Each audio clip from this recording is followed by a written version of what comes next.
Howdy, howdy, howdy, and thank you for joining me tonight on this wonderfully, wickedly cold Sunday, January 14th. My goodness, when I woke up this morning, it was 0 degrees. I think we topped out at around 6 or 7 degrees this afternoon, but then it dropped back down, and we got probably about 6 inches of snow on the ground right now. If you saw my short on it, it was crazy coming down, and that was just the beginning of it. So let's get our old pal in here before we get rolling. We got to start this off with a real good weather report. So, Chad, how we doing, brother? Good, Poe. How are you today? Doing good, doing good. You know, loving this winter landscape. Absolutely. So you got us a weather report there. Yeah, we got 17 degrees in Clearwater, Buffalo. Precip is at 5. Wind is at 21. 17% humid, but Poe, we got at least 2 feet of snow here in Clearwater, Buffalo. I can't even really, I didn't count it, but it's at You least 2 got, feet. yeah, but you Buffalonians are Yeah, known we're to used to it. exaggerate They're actually. your snowfall in your area there. I know what you guys are up to. You ain't fooling nobody. But let's get on to tonight's actual topic. This guy, how do I even begin? Uh, you know, he's been on the channel before, and the things that are going on with him, my goodness. And you know what, Nathaniel, you just nasty. Ugh, I know. Yeah, I How's am it going, nasty. brother? So everybody say howdy to Nathaniel there, our old pal, the A1A master himself. All So right. thank you for joining us. I've got one thing to say to you, and one thing that's very important, and that is Hi. This is my car. Get away from it. there you go. That's what I got to say to you, Nathaniel. So Well, if I had a car, I would tell someone to get away from it. But I don't have a car. yeah, But I have a really cool tricycle parked out back. That I check uh, out I sometime. I like the one where you did the gated community, the one just before this one, Oh, and the bluffs. Yeah. is that Yep. what, when the officer pulled up and he's like, I knew it was you guys, and it's got to be nice to have them actually come up and not be in an adversarial state with you. Yeah. Yeah. Yeah. That. And I've never ran. Actually. Yeah, I know that was actually Elkhorn. That was the one with the Santa Barbara County Sheriff's deputy. Deputy Oh, Pyle was his name. Yeah, And I've never ran into him before. the oh lady well, in the Tesla was pretty nice too in the bluffs. Oh yeah, yeah, yeah, yeah. Yep. She was. Yeah, she reminded me from the character Terry from Three's Company. Yeah. Yep. You know, come a knock on your door. I love Three's Company. well, Yeah, me too. it never fails. If especially you go someplace that's a little bit posher like that was, the first thing they're doing is they're calling the cops on you. So, oh, by the way, did you notice? I approve. There You you know, go. just for the record, you said, hey, we're interviewing Nasty Nathaniel. I do feel a bit nasty. I'm wearing the same shirt, the Kiss shirt I've been wearing for the past 3 days. I haven't shaved. Hey, hey. Hey, at least you got Nice. something to shave. I mean, I got between the hillbilly and the Cherokee and me, I grow facial hair like Joe Dirt. So, you know, Ugh. my son at 16 years old was growing a full beard. Me, barren landscape. I got a little bit of chin covering and, a Lee press on mustache. That's about it. So, oh, I looks like somebody was here just for you. Lee Englam wants to know if they're too late for your shower cam. I haven't done any of those in a while, actually. Um, and I was kind of wondering if I should continue doing those or not. I get a lot of requests for them, so Well, hey, maybe I'll have to bring them back. I everybody wonder loves who's requesting them. Lee Englam. Lee And if Anglem. you're wanting to see the Nasty bring back the shower cam, then let him know in the comments there. So let's see, we've got a good grouping of people in here. I see that we've got Marshawn, Joel McCoy, got my buddy Joe Pinto. Joe, how's it going, brother? Pamela. Let's see, Jeremiah Bullfrog. who is really wanting to see Clearwater Chad in LA with Aaron. So, and already bragging, isn't he?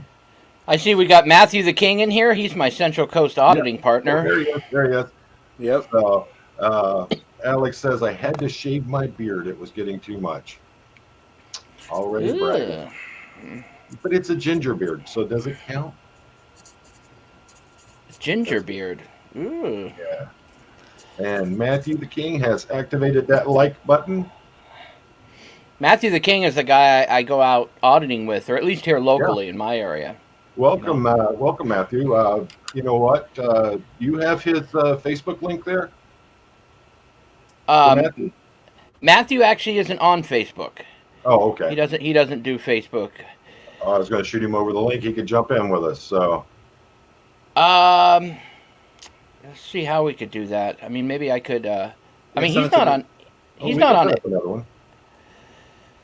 Yeah, I guess you could just throw it in the chat if he's not too shy. If I do that. So, yeah. Oh, we can do it. We can do another live. Get him in here. If you're down for that, Matthew, let us know, man. We'd appreciate it. So, don't want to go beyond Nasty Boy there, but he's, it's someone you do a lot of A1s with. So I would love to have you both on. So. And speaking of that, I was talking to another individual that I do a lot of audits with down south, like down in like Orange County and San Diego, and is a channel called First Amendment Rights. And she's like Matthew. She's one of my good friends. We have a similar auditing style. Her channel has grown tremendously over the past year, which is really great. She deserves it. But she's never gone on a panel. She's never done like a live interview like this. And I was actually talking to her about you, and I told her she's actually come in and watched like, the past interviews that we've done. And she told me she'd be down to do it if you guys. So if you were to interview her, this would be like her first like auditing interview. There we go. Can you connect her with me? Yeah, absolutely. So, and A1 SoCal says Nasty Nathaniel sent me because he's a legendary #1 auditor and he's a great friend. Yeah, I know Al personally. Al's more of a cop watcher. He mainly just does like, cop watches. But I've actually filmed with Al before. Al's a great guy. Awesome. Yeah, that's good. And Matthew says he probably won't be able to come on tonight, but next time, yeah, definitely. Let's plan it out. Get you both on here.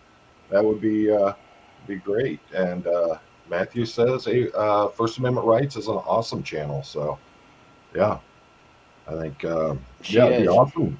Yeah, I'd like to, I mean, me and her.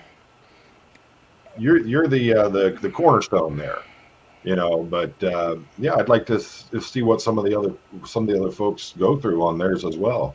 There's, we know you pretty much keep yourself pretty safe and everything, but I'd like to see how some of the others go about it, what they do to make sure they take care of themselves. And she's actually First Amendment Rights.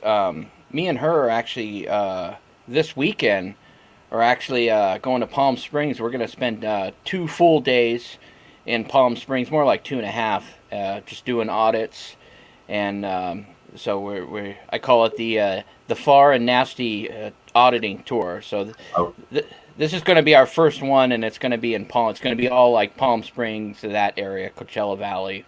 So be looking out for that. You might get your arrest going on that one. So, well, them fancy dancies down there. Oh yeah, a lot of money in Palm Springs. Oh yeah, big money. Question, comment, really. I want to tell Nasty Nathaniel how much I enjoy your audits with First Amendment Rights. I enjoyed both your approach and calm but informed. Looking forward to more. I think that's a real good recap of how you handle things. You see so many other people that when they're doing the A1 audits, they get upset, they get confrontational with the people.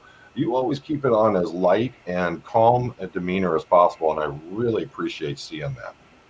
Well, thank you. And who was Joel that made that comment? Thank you, Joel. Appreciate it. And thank you, Poe, for saying that. Oh, Yeah, I do my best. You know. Yep. Yeah, I think agree.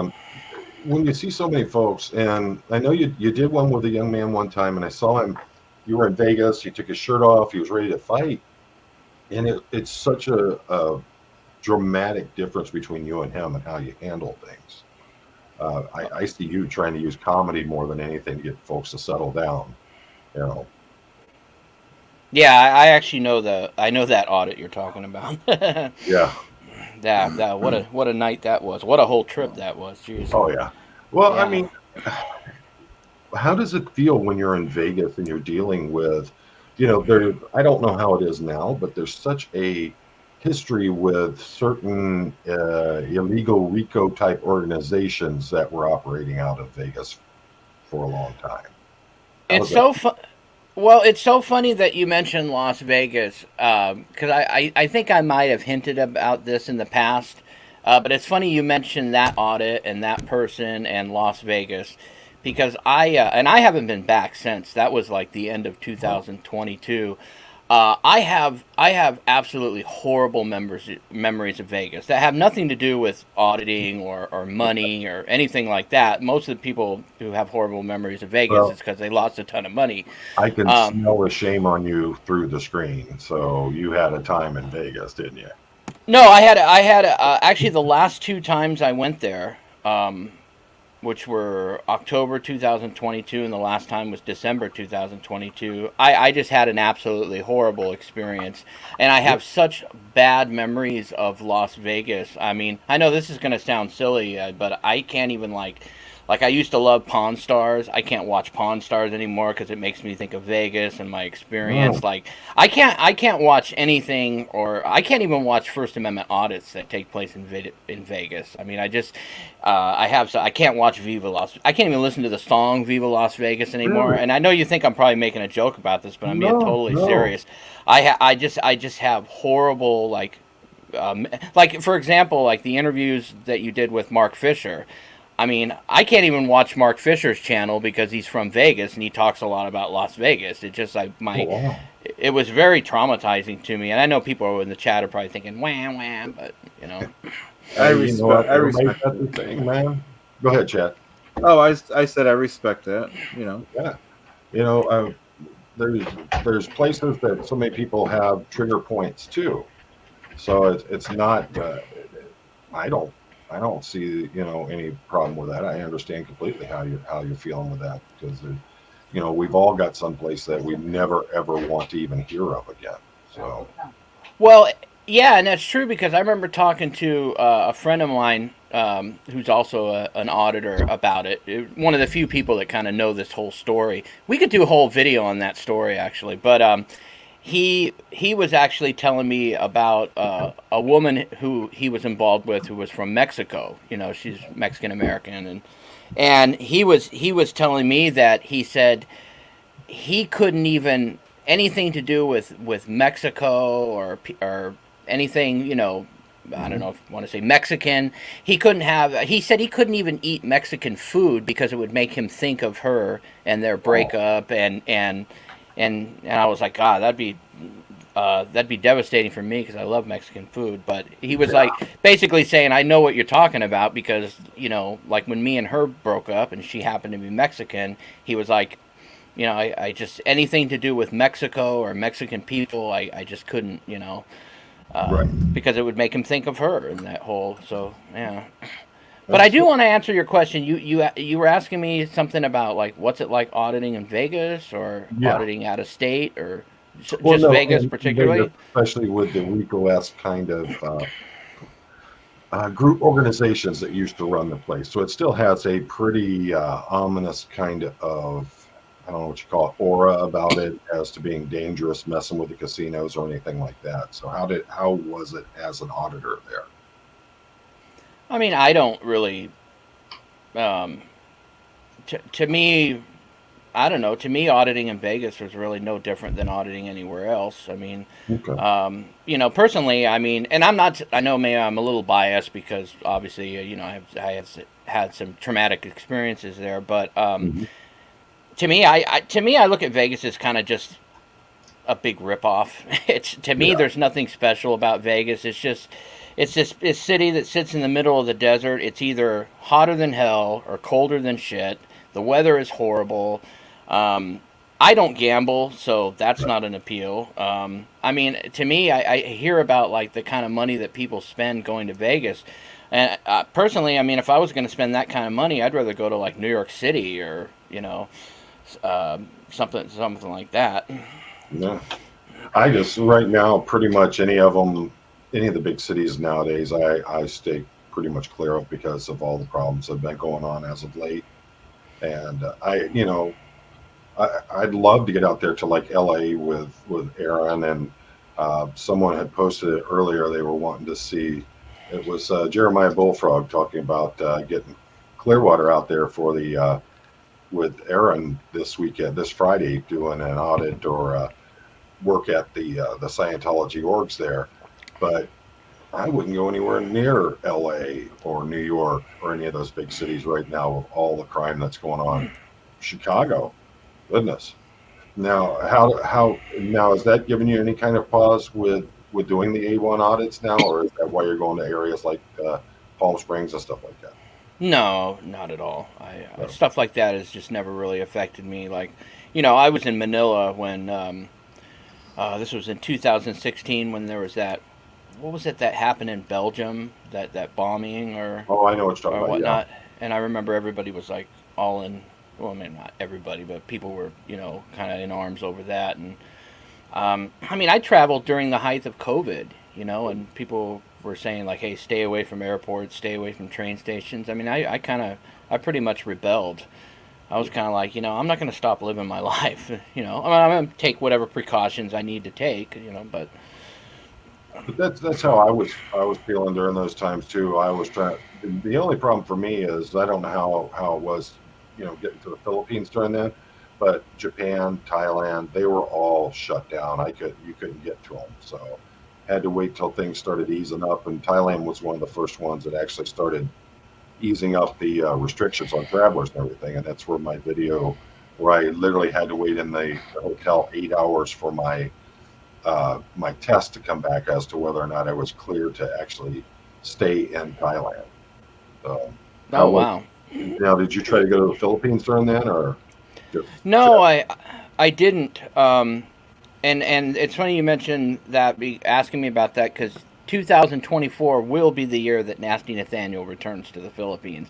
I haven't been back since 2019. I mean, I was there for my birthday, Right. and the last couple of years have been most of my traveling, with the exception of a few trips down south of the border, and then sneaking into Canada. It's pretty much all been domestic. And it was weird because like I just I always wanted to travel abroad for so long, and I love traveling abroad and going to different countries and experiencing different cultures. But I just suddenly realized, God, there's so many places here in the U.S. that I haven't been to, that I haven't seen, and so these last few years have just been all U.S. And of course, when I travel, I do audits and meet up with other auditors, and so there's just this is a big country. There's just but I'm ready to go back to the Philippines. I'm ready to go back.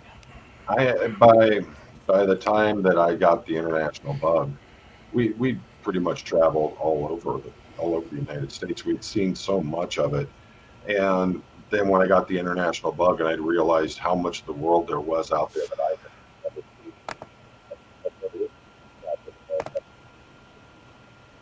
Africa, then I just have an innate love for Asia, Southeast Asia, Japan, Thailand, Malaysia, Vietnam, Cambodia, the Philippines. Any one of those places I could live over there and I'd be happy as a pig in mud. So I understand how you feel about that need to travel. Once you start traveling, it's hard to break it. You coming home and sitting around after a week or two, you're like, I'm ready to get back out there. So I hear you on that. Yeah, and it's to me it's not just the country that you're traveling to. Right. To me, it's the whole experience. Even the things like, for example, like when I go to Manila, I always fly Korean Air. They're Right. partners with Delta SkyTeam. I'm a SkyTeam member, and the flight that I always take, it's a noon flight out of San Francisco. It has an overnight in Seoul, which is great because I know a guy who owns a bar in Seoul, which is actually like walking distance from Seoul Station, which is a major transit hub. So I'll fly into Seoul at like 5:30, and 5:30 p.m. I'll arrive there. I'll get on the core rail, which is the commuter rail that takes you from Incheon Airport to into Seoul proper.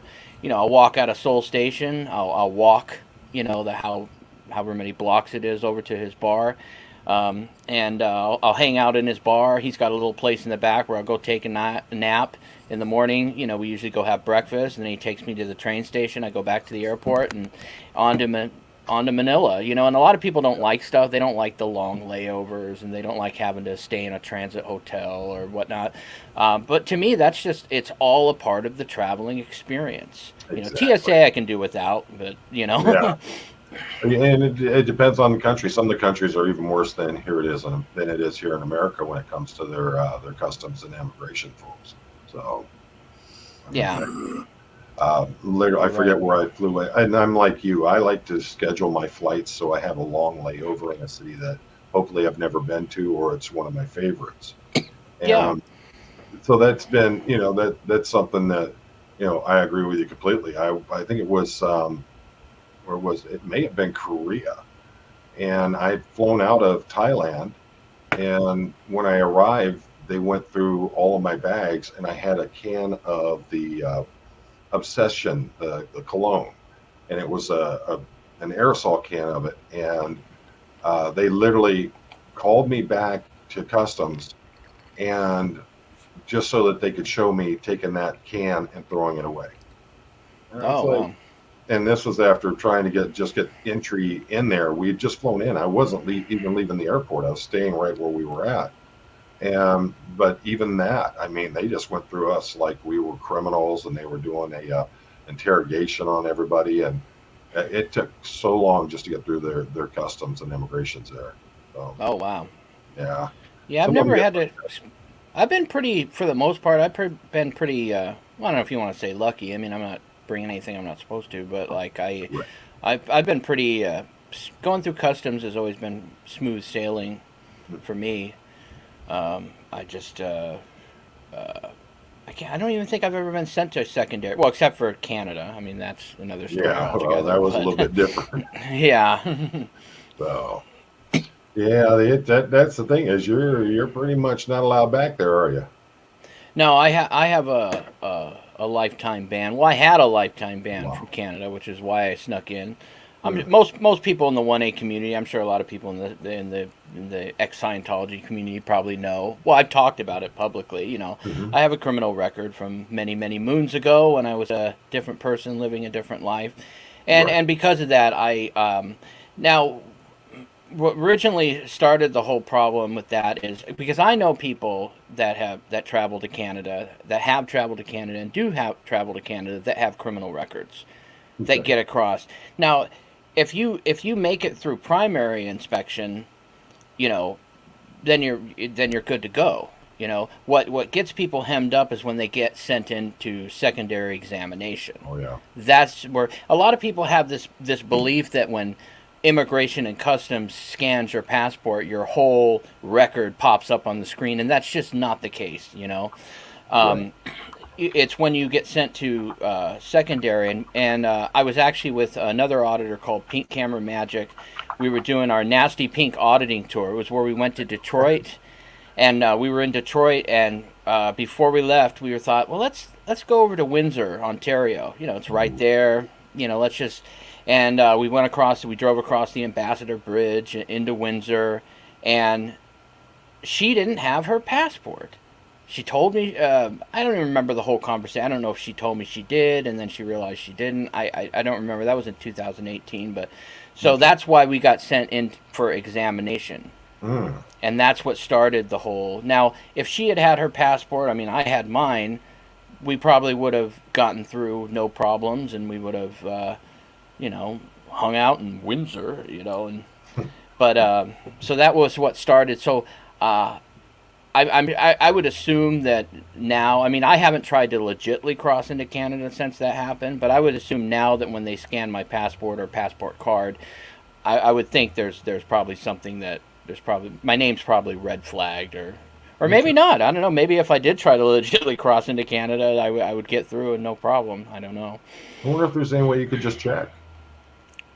You know what? It's when it comes to customs and immigration, Hmm. it's weird because there's just really not a whole lot of information out. Like when it comes to stuff like that, like I've tried Googling that. Like when CBSA, for example, which is Canada Border Services Agency, when they scan Yeah. your passport, if you've been denied entry in the past, will something pop up on the screen that automatically says Nathaniel Thomas Plotner is banned from Canada? Or I mean, it's just not something that's easily searchable. Or you go into these forums like Quora or whatnot, where there's like somebody's asking a question, and there's 20 people leaving comments, and every person leaving a comment has a different answer. You Yeah. know, I just sent you a link. Hopefully that's going to help. And it's literally called "Find Out If You're Inadmissible to Canada" oh, okay, we'll have to Yeah, look at that. Well, from the Canadian government. So yeah, but that kind of takes away the mystique of it if you're allowed back in. You know? Well, now because so now I've been convicted of a crime in Canada for sneaking into the country and getting arrested, and so now I would have to go through a whole another process to try to be able to. Actually, it's funny when I went to my because when I in Canada when I was finished serving my jail sentence, obviously I wasn't released. I was then handed over to immigration, who took me to an immigration center, Yeah. which is separate from the city jail. Where I was in Surrey, British Columbia. They took me to an immigration holding center, which is run by Canada Border Services, Oh, and okay. that's where they did my deportation hearing. And the lady said, okay, so you know, she asked me if I wanted to contest my deportation. Of course, I didn't, because if I did, then that would just mean I would stay in Canada longer, but I would stay Oh in yeah. jail longer. So obviously, I didn't contest it, and I was ordered to be removed from Canada. But Wow. she said at this point, now that I've been convicted of a crime in Canada, um, she said that at this point I would have to I would have to go to the Canadian consulate, and the first step would be applying for permission to go to the border, and then once I got to the border, then I would have to apply for Hmm. um, criminal rehabilitation, and it just obviously it's just I don't even think it's worth it at this Yeah. point. I look at it like this. I'd love to be able to go back to Canada. I have a lot of friends in Canada, which is part of the reason why I snuck into Canada in the first place. But or one of the reasons. But I look at it like there's plenty of other countries in the world that I can travel to freely, where I don't have to worry about sneaking across any international boundaries. So you Yeah. know, So that could actually get you, a bit more trouble than you want. I'm trying to look right now. Marshawn had asked, she's getting her traveler's driver's license next week. Want to know if that's something that you can use to get into Canada. I, I know right now that a passport was one of the things, and I believe they call it an enhanced driver's license. yeah. You know anything about that, Chad? You yeah, it's enhanced driver's license. It's like Okay. $20 extra. So, Marjan, if that's what you've got, it's called an enhanced driver's license. You know, as always, like you were telling Nasty, you can always call the Canadian embassy. But I'm not an expert on it. I have last time I was in Canada was I think about 4 years ago. We used to go over all the time, but as we're getting you know work and everything else, we don't have the time like we used to. I've got a passport, and that's what I always take with me. The wife and I do. So, what about you, Nasty? Is that what you heard? The enhanced license and the passport? Yeah, it's a passport, passport card, Nexus card, or enhanced Yeah, driver's license. Well, Nexus. Nexus is a whole separate Right. program for people with safe. What do they call it? Trusted. It's a trusted traveler program, and Okay. I'm not a member of Nexus, but I like when I go down to Mexico, when I go down to like TJ or whatnot to see the dentist, which I'm going to be doing here really soon. um, All I bring my passport card, and the passport card is just the size of a driver's Yeah. license. But you can only use the passport card for like the land crossings between Canada and Right. Mexico. You can't use it for air travel or I Right. mean, I didn't think you're going to be able to enter no. like Philippines or someplace like that. How was entry into the Philippines? Oh, it's Is it? cakewalk. Yeah, no. Now, They well, barely even look at you. I got another question on that, but Joel's saying he never wanted to go to Canada, been there, and that was enough. Honestly, I have always had a good time going into Canada. I Uh, had a great time when I went. Not the time that I got caught sneaking across the border, but the first time I snuck across the border when I got away with it, when I made wow. it all the way to Vancouver. I had a great time. I loved it. Yeah. We've got Windsor, we've been to Toronto, been to Montreal, and uh, yeah, Vancouver. Been to Vancouver also, but it's been years. But I've always had a great time. Always been treated really well, and I mean, we all know they got great food, and uh, generally just always had a good time. How about you, Chad? Have you made it over I to I Canada? I have an interesting story about Canada, which is unfortunately true, Poe. Let me ask you. So, all right, I'm not the best driver, folks. So, I have a lot of meetings with the unions in Niagara Falls, and I thought I was going over a bridge. It wasn't a bridge. There's like two different things that look like toll booths, okay? Yeah. And you go over the first one, and I'm like, okay. Yeah, on my way to the second one, it says, welcome. My phone says, welcome to Canada. I'm like, what? So you get up to the guy. He's like, what do you got to declare? I'm like, declare? I just thought I was going over a bridge. He made me go in the country. You can't go back. There's people Right. behind you. I spent about a half hour in the country, and then on my way back, the lady was like, you know, asking for my license, and it's just a regular license, not an enhanced license. So Oh, I just wow. said I didn't really even mean to come to Canada, and she let me back in the U.S. You're pretty good with that. Have you had? I'll give you a good one. Used to be when we would go over to Canada as a police officer, and you're carrying you when you were working, you had to carry off duty. It was part of the regulations. So we would get to the bridge, and I would always go in, give them my ID, show them everything, and then hand them the firearm unloaded. They would check it, put it into a box. You come and give you a ticket when you come back across, hand that ticket in. They give you your firearm back. And so we went one time and handed in to the guy. When I come back, it was just 2 or 3 hours later. We came back across. It was a different guy in there, and handed him the ticket. He's like, "Oh, okay, that one." And he turns around and he hands me a paper bag. And I'm looking at the paper bag, and I go like this, and you could hear metal parts clanking around inside of it. I open it up. My entire department issued firearm had been completely disassembled, including the push pins that hold it together. So that meant for this thing to be put back into service, it had to go to a gunsmith who had to put it back together. And I looked at the guy and I'm like, "Why did you do this?" And he just looked at me and goes, "Because I can." And I'm just like, "It's absolutely Yeah. ridiculous for you to act like that because you can." That's a BS answer, especially as someone who's a brother law enforcement officer. If he's doing that to me, think about what he's doing to the citizens coming across the border. Yeah.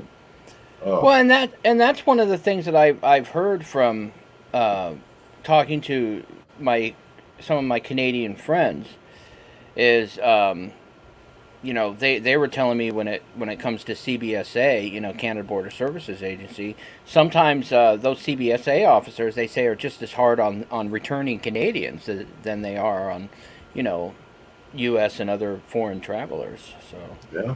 I mean, I, I've heard that.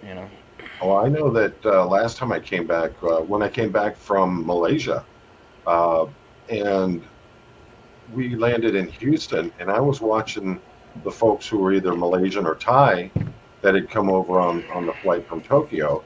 And I walk up and they look at my passport, look at me, and they go, "Okay." They came up, man, they were giving them the riot act. I was just like, and I literally watched the Americans. They just okay, bye bye. And then, if you were from one of the countries over there in Southeast Asia, man, they were just tearing those folks up. And I was just like, this is just, just didn't seem right at all. So, Jane Doe, thank you for joining us. Let's see. All right. And Cass, hey, Cass, what's going on? Cass 1954 is asking what an enhanced license is. Do you know what, either of you guys know what it is? It's like some kind of like pre. My understanding of it is it's some kind of like special like pre-clearance, Mhm. like kind of like Nexus, where they run like because I know like when you sign up for the Nexus program. I mean, I've been told not even to bother to apply for it. They say don't even waste your time Really?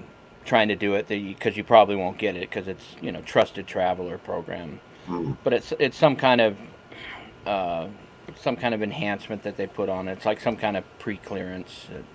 okay. I maybe enhanced driver's license and Nexus are the same thing. It could be, Uh, yeah. yeah, So I don't honestly I don't know a lot about that program. is that what you're thinking, Chad? I'm thinking they just want to make an extra $20 and call it enhanced. Probably put an extra sticker on it.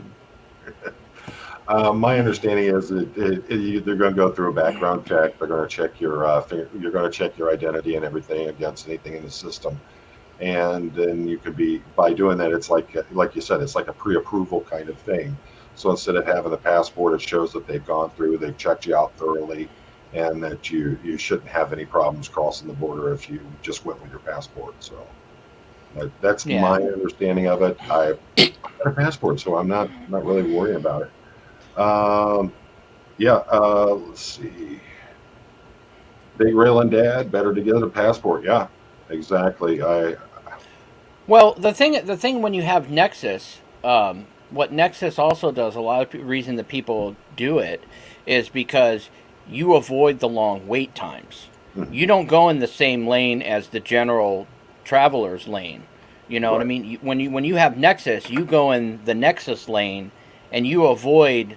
I mean, you still have to wait some. Like I see people at the international border in San Ysidro all the time, and there's still a wait, but you avoid all that.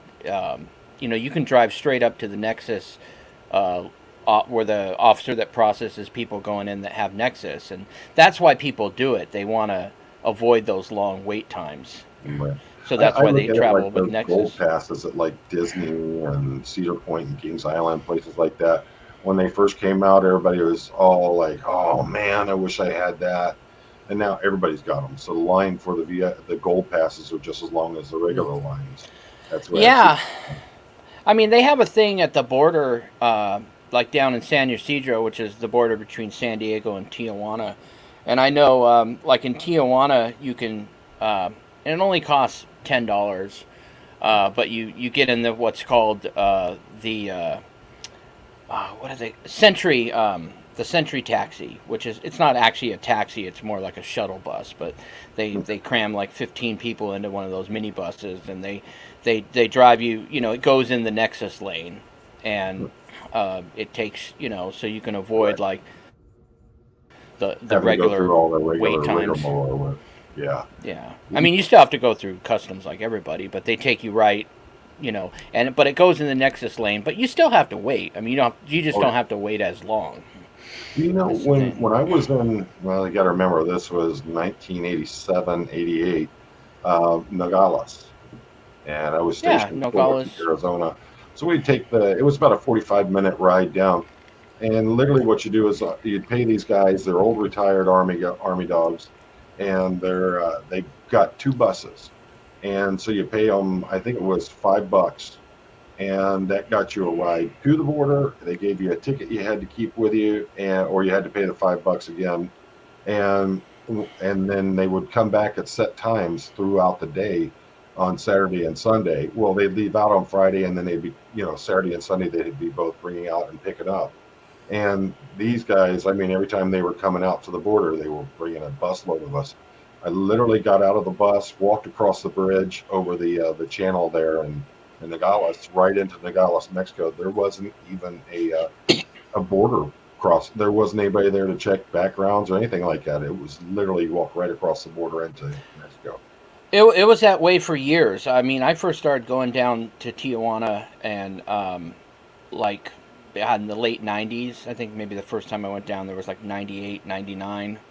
And for years, up until about, I want to say about 2015, I mean, crossing into Mexico was no different than crossing a state line. It was no different from going to like California into Arizona. I mean, it was just, you'd just walk right in or drive right in. Nobody checked your passport. Well, you didn't even need a passport to go down there. That didn't come until, years later. But that's not the case anymore. Now you have to go. But even now, like I was just down there 2 weeks ago.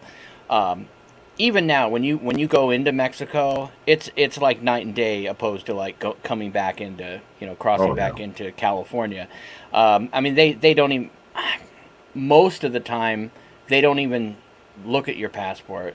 I don't even recall a time where they actually scanned it. I'm sure they did, or actually no, I they scanned it when I went to because I had to get a tourist permit because I was flying down to Sonora. But most of the time, yeah, when you're going, I mean, there's like one guy and they just kind of wave everybody through, and it's just the open door there. Yeah, so it's still pretty open. It's still pretty open. I don't know if you noticed if the last time you went through Japan, but I noticed you were talking about what they were doing when people were coming through. In Japan, this last time I went through, they'd been doing the thumbprints before that, but this time when I went through, not only were they doing thumbprints, they were taking a photo as you were walking up to the booth and recording your body temperature at the same time.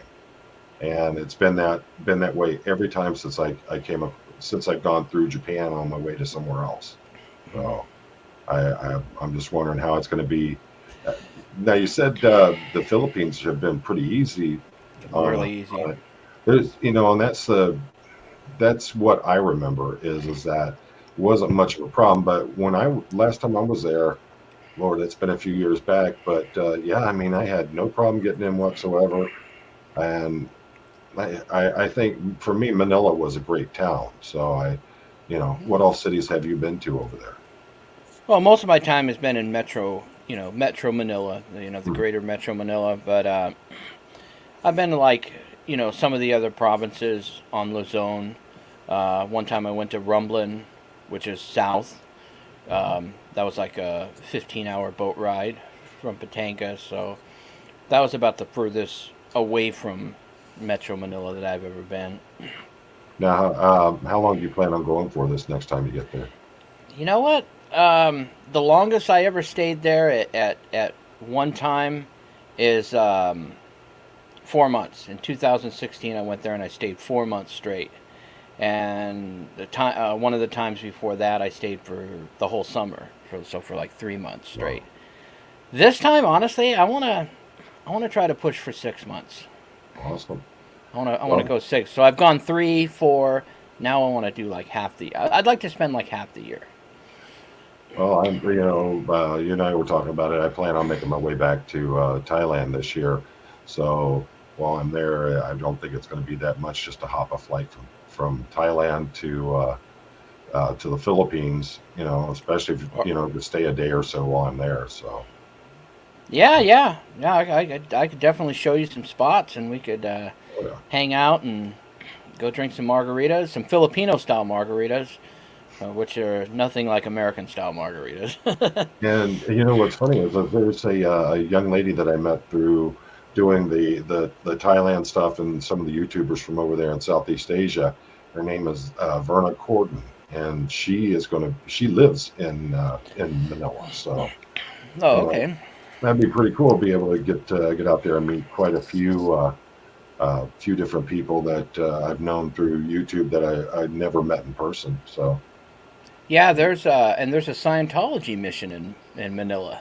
Oh, yeah, it's in Pasig City, which is Metro Manila, but they have a small mission. I have actually done audits in the Philippines. I have actually the easiest way to find them if you're interested in looking at them. There's actually a playlist on my channel. If you go into playlists, it's just, I think it's titled Auditing Philippines, and it's all the audits that I've done in the Philippines, which, looking back on it, probably kind of stupid to be doing that over there, but Yeah. whatever. Well, Big Rail and Dad says COVID has changed entry into Manila. So, well, you're gonna find out soon enough, aren't you? Yeah.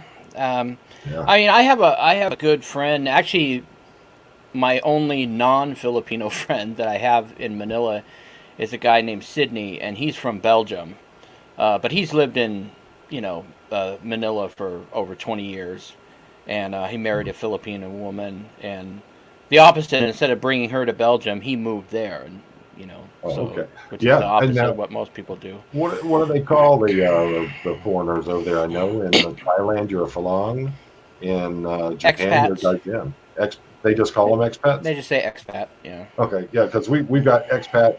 Thailand and Japan both have expats, but they actually call them Gaijin in Japan, and then in Thailand they call you Falong, or Farong is the actual spelling.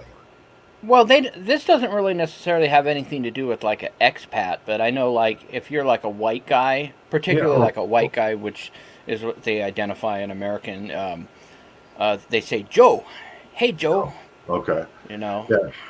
And that's pretty much it's usually Caucasian, European American is what they're looking at. Anybody who's from, Western Europe or the United States or Canada, that's who they're referring to. Yeah.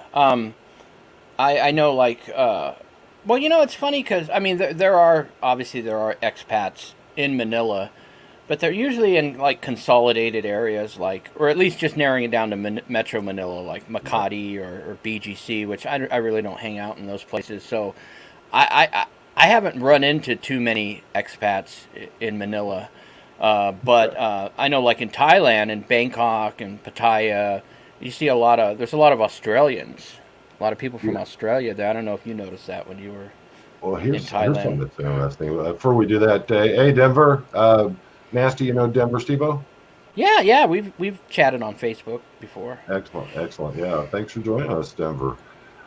In Cambodia, they were having a real problem with a lot of the Australian 1% or outlaw motorcycle clubs that were over there, and they were causing a lot of trouble. Actually, they've gotten to the point where they started banning the use of the colors or the three-piece patching on the back.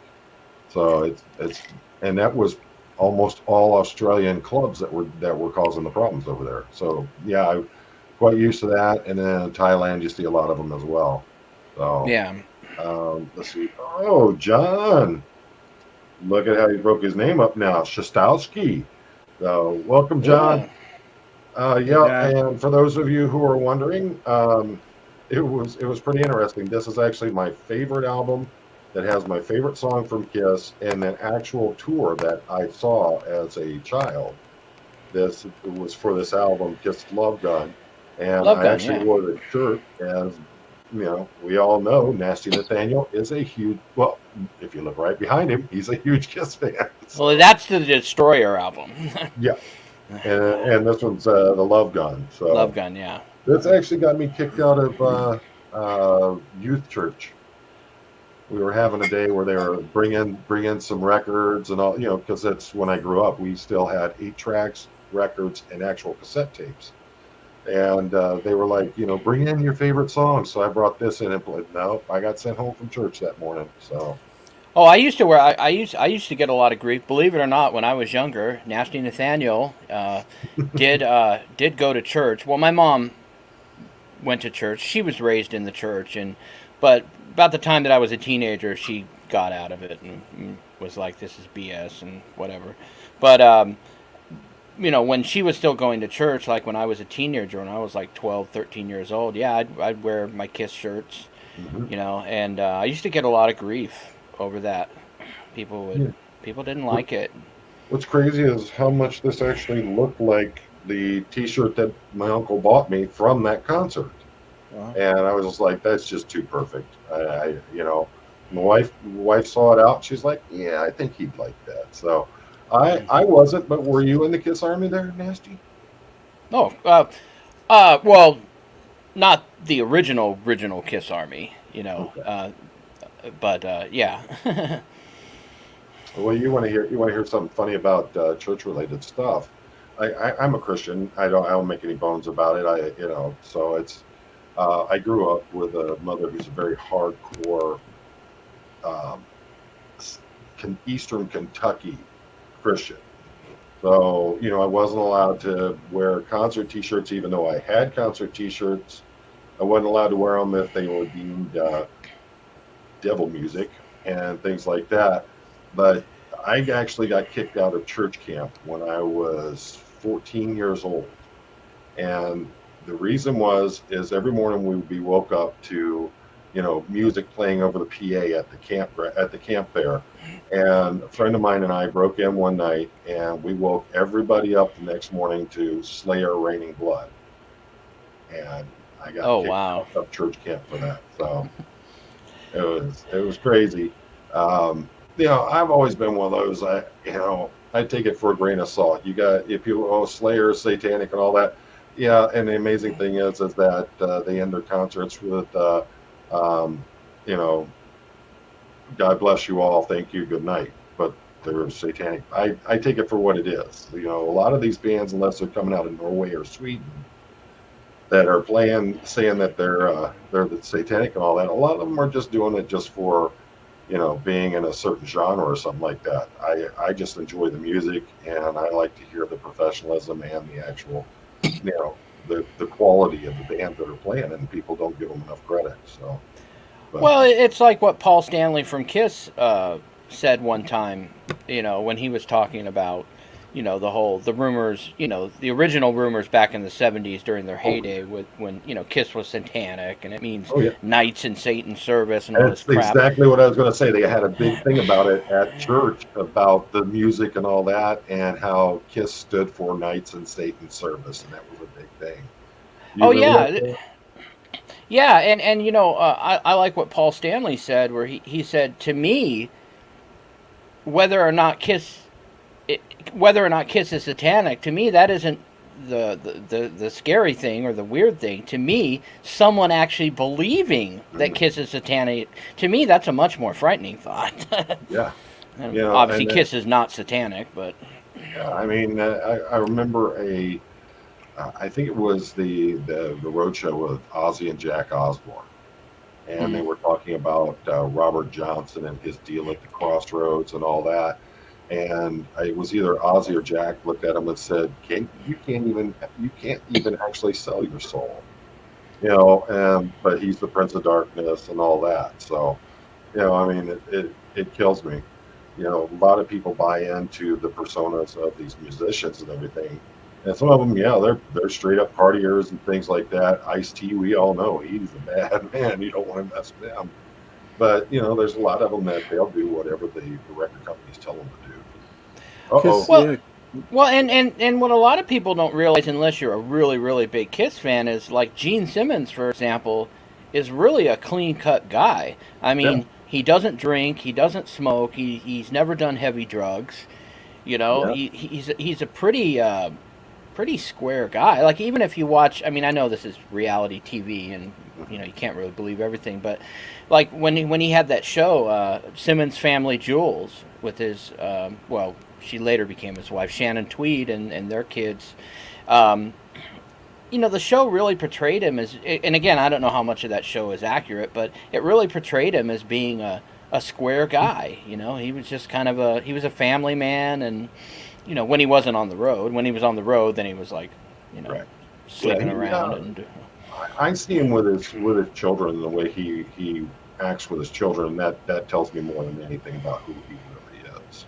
So, Denver Sibo says you're bumming him out. Denver, why is Nathaniel bumming you out? Yeah, let us know. Yeah. Is it What has because he my done? just so everyone knows, the reason my lips are red, it's because I'm drinking a fruit punch flavored Crystal Light. It's not lipstick. Nice. Well, you know what? You want to wear lipstick? Go right ahead. That's your privilege. That's not. Yeah. Throw on some Culture Club and rock out. I ain't gonna listen to that. I I like Culture Club. need some metal, man. Need some Twisted Sister, Yeah. Stay Hungry. What is now? Chad and I were talking about this earlier about one of my favorite songs from Kiss, but a lot of people absolutely hate it. What is the song from Kiss that you hate the most? Oh man, I've never been asked that question. People always ask me, "What's your favorite Kiss song?" or "What's your favorite Kiss album?" or "What era of Kiss you like?" Um, I would probably say, well, I don't know if it's my least favorite Kiss song, but a song that I could definitely do without, which is actually on my favorite Kiss album, which is called Destroyer, the album that's right behind me, or the blanket. But would probably be Beth. Really? Just because, even though it was one of their biggest hits, Now, was that on Destroyer or was that on his actual solo? When they broke them no, all up into the 4 solos. no, it was on Destroyer. Was it? Okay. Yeah, it was on Destroyer. Now, see the Right song. between "Shout It Out Loud" and "Do You Love Me." Yeah. Well, for me, one of my favorites, but a lot of people that I talk to that are Kiss fans hate the song is "I Was Made for Loving You." Yeah, which is from the Dynasty album. Yeah, and that's a great album. And And Dynasty actually ended up becoming a bigger hit than Beth when it came out. Destroyer came out in '76, Dynasty came out in '79, and Paul and I Was Made for Loving You, which they still, well, they just completed their end of the road tour, but up until they, right up until last December when they stopped touring, they were still playing "I Was Made for Loving You" live. well, It's a big staple of their shows. here's Absolutely. the answer to you on that one. Beth is such a great song. Wow, old from Victoria One. I like it, but it's not in my tops. And a lot of people that I talk to that are big Kiss fans that were talking about the I Was Made for Loving You is they felt they sold out to the disco era when Kiss was supposed to be, anything but, mainstream. Well, there's a movie that came out in 1998 called Detroit Rock City Yep. with the kid from Terminator 2 was in it, and I've seen it about 100 times. I saw it in the theater the day it came out. Oh, did Me you? and my friend, yeah, me and my friends actually snuck into the movie theater. Sorry, Gene, but I remember there's a scene that you've seen it 100 times. You probably know what I'm talking about. That part where remember when they pick up the girl, the disco chick, Mm-hmm. and she's in the car with them. They're heading to Detroit to go see Kiss at Cobo Hall, and she said something like, "Well, disco is where it's at." She said, "Don't be surprised if Kiss ends up doing a disco album." And they're like, "No, never. Kiss will never do it." Well, the following year, that movie takes place in '78. In '79, Kiss released Dynasty, which became, the disco album. So. And it was that song I like. I like when Kiss does the vocals where they're in harmony, and the sound is awesome. So I it didn't bother me. I wasn't a disco fan, but that was one thing into that genre I could actually get into. So Well, and it's funny because there's a music channel that I follow. He's actually my favorite music channel on YouTube. He's called Cassis Morris, and he's from Canada. He's from Alberta, and he's a huge Kiss fan. He's a big music lover like me, like you. But particularly he's a Kiss fan. And I want him to do a deep dive on Kiss's Unmasked album, which is one of the most hated Kiss albums. And that album came out after Dynasty. So Unmasked came out in 1980. Dynasty was '79. And that's like an album, even a lot of hardcore Kiss fans really really look down on that album. It's probably their most... Neither. That and Music from the Elder. But I think Unmasked is a great album. Everything from the songs to even the artwork on the album, has the comic strip, for the artwork. I just think Unmasked is a really underrated, overlooked album. I mean, to me, the songs are super catchy, super upbeat. But it's I see why people don't like it, because it's not that Destroyer or Creatures of the Night type Kiss. Right. It's the more poppy Kiss. But I still think it's a great album. I can tell you that, once they did stop wearing the makeup and everything, I lost a lot of interest in them. And that was, growing up, Kiss had the makeup. That's who they were.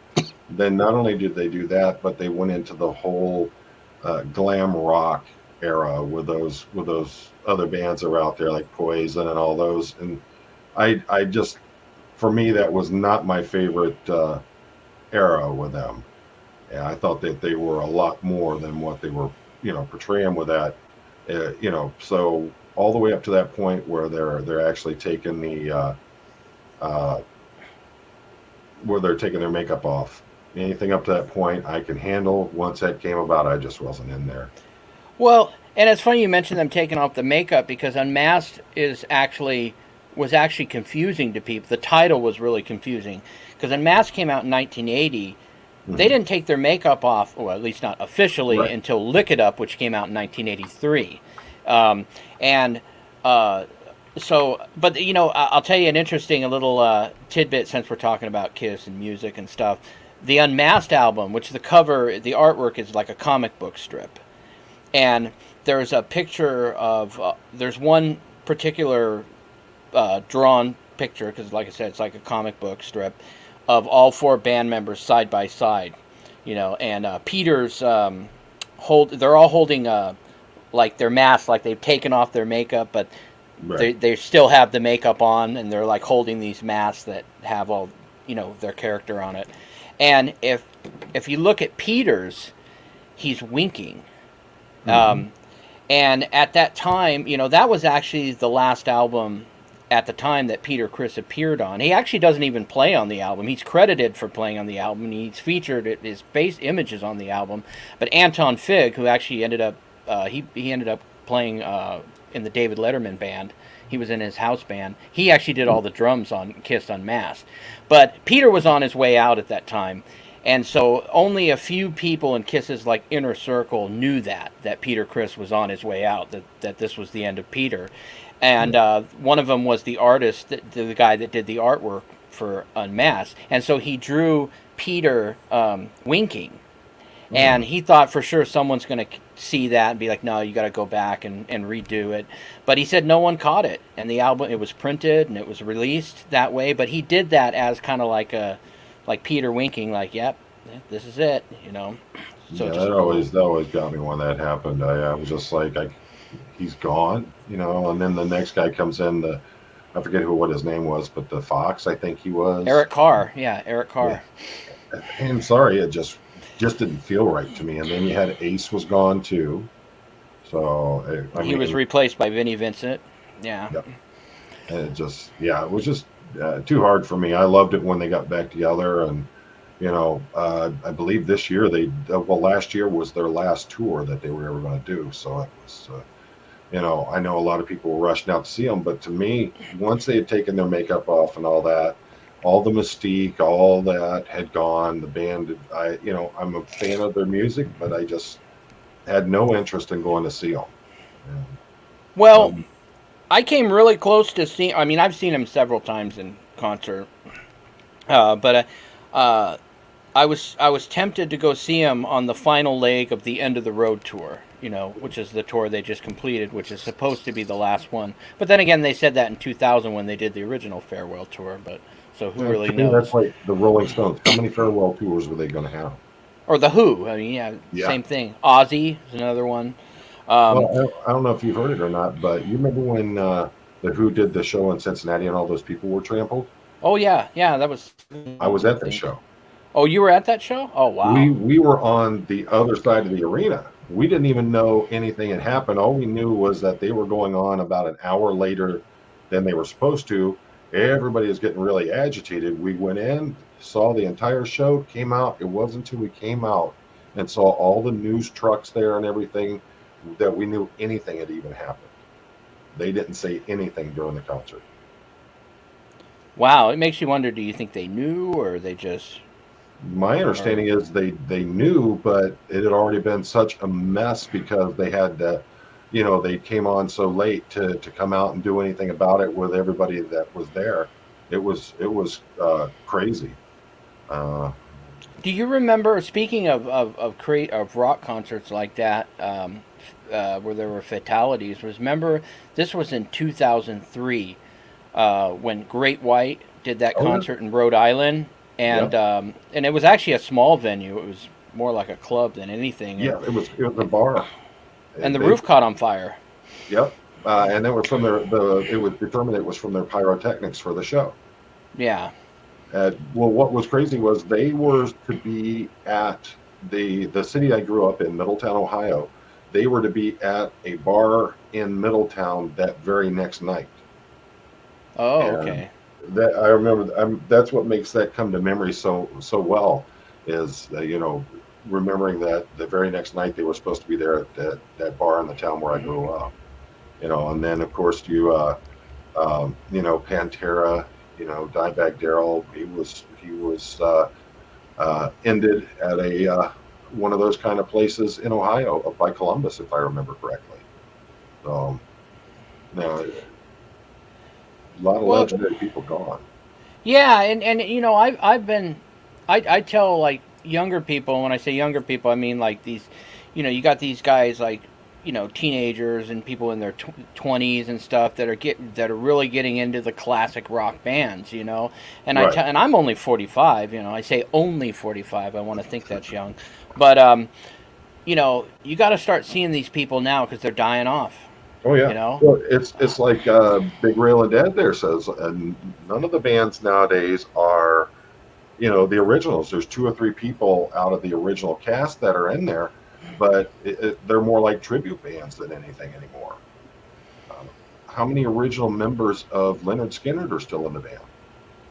Yeah, exactly. And I I personally think, and this may be an unpopular opinion to some people, but might be an unpopular opinion to Denver Stevio. But I think Kiss. I think they should have ended it when they did the original farewell tour in 2000, Yeah. and that dipped into 2001 as well. But because at that time they still had, it was all four original members. It was Ace Frehley and Peter Criss. Um, they were on top. They were because they did the reunion tour in '96, which was a huge success. Then they did Psycho Circus, and then they did the farewell tour, and they were really dead set on this is. I remember Paul Stanley saying, "We are not the type of band that's going to make a career out of farewell tours. Like this is it. We want to go out with a bang. We're on top again." And that's when I think they should have ended it. Like I said, they had Ace and Peter, the original lineup. Um, but obviously some people would disagree with that. But when they did the final leg of the end of the road tour, the last show was in New York City at Madison Square Garden on December 2nd, and I was this close to going because there were still tickets available. I got in the queue on Ticketmaster, and I figured out a way I could do it. I think the concert fell on a Friday night, and I have Friday and Saturday off work, so I figured out a way that I could get to New York City, fly in, go to the show, and then so obviously spend the night and then catch an early morning flight back to California and make it to work on time. And I was gonna do it, but then when I figured, and I had the money to do it, I could Through have. Red Eye. Well, the thing of it is that I figured out, obviously because there's a big concert in town, all the hotels, the fares are through the roof, and buying the plane ticket at the last minute and all that, but. Right. And then finally, I just stopped to myself and I went, wait a minute.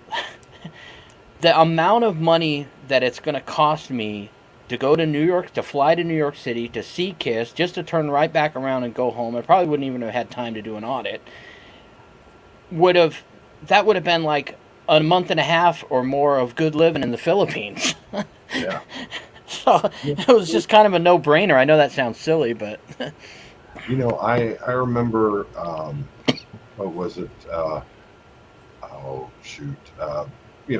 One of the old timers it was Geddy Lee and Neil Peart were talking about doing the last tour with Rush, and Neil, who's one of the greatest, he's a goat when it comes to being a drummer.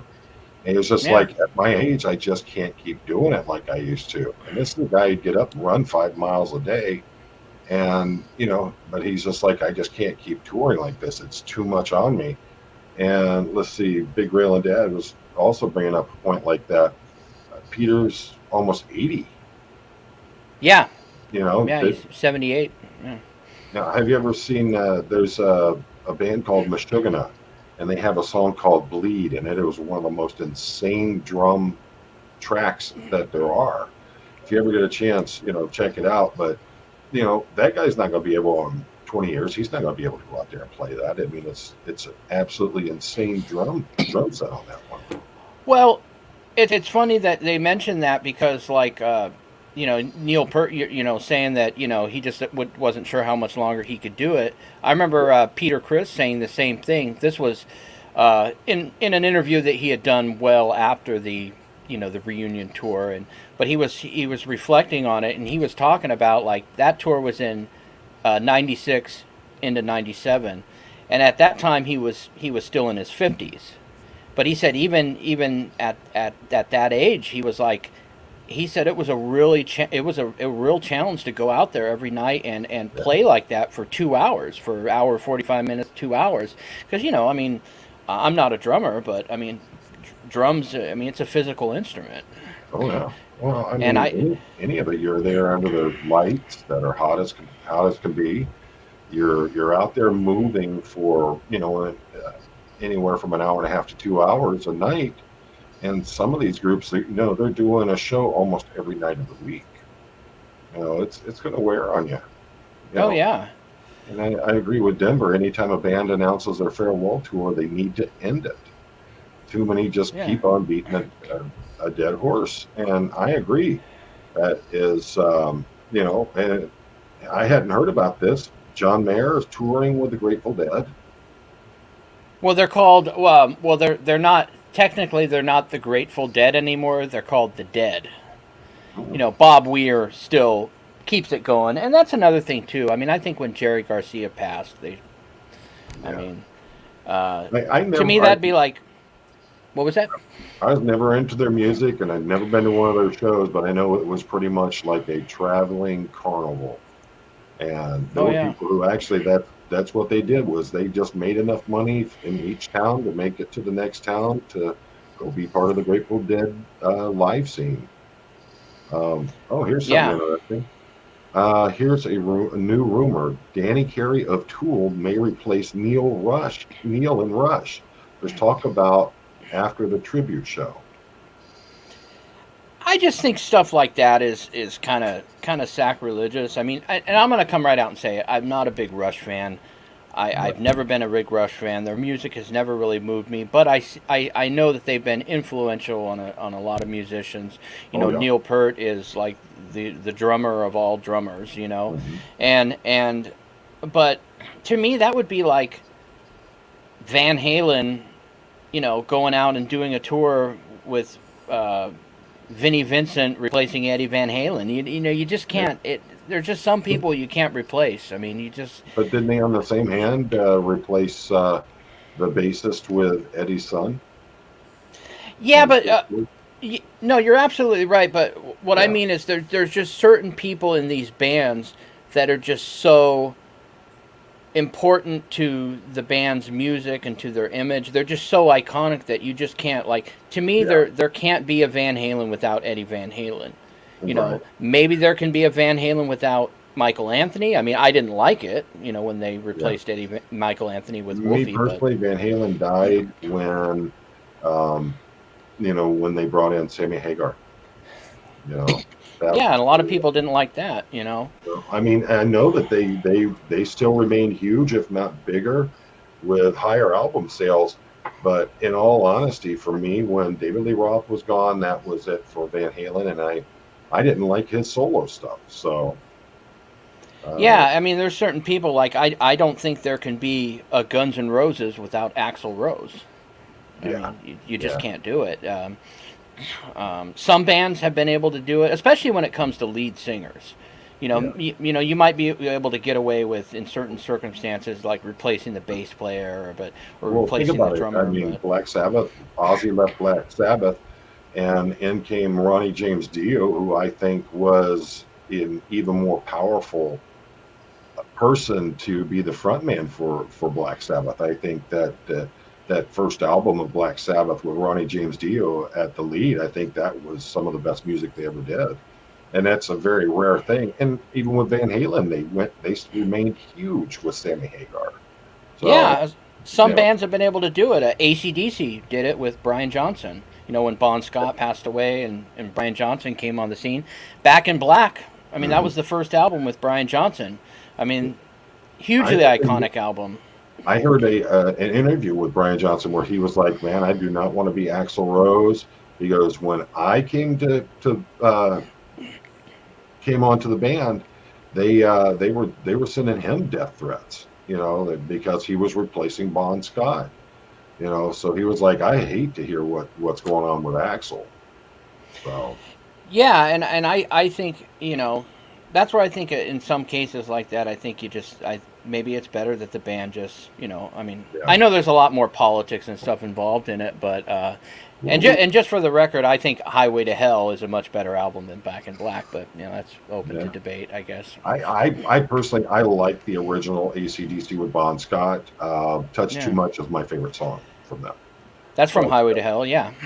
yeah, and that's the thing is that I still like the Brian Johnson music as well. I think that there was a lot of great stuff came out with him.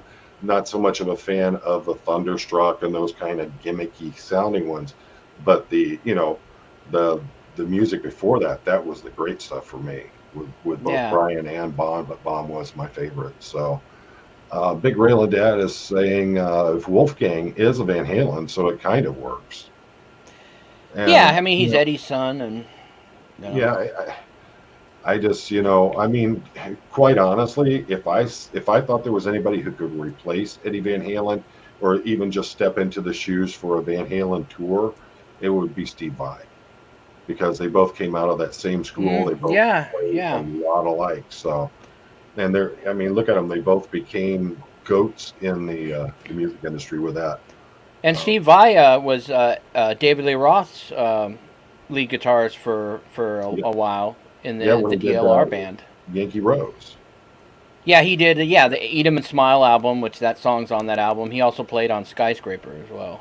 He Okay. was, Now, I've been a big Steve Vai fan since for a long time, especially when I saw him in the Crossroads movie with Ralph Mhm. Macchio, and seeing that, and then knowing about what he had, all the training he had done. Who was it?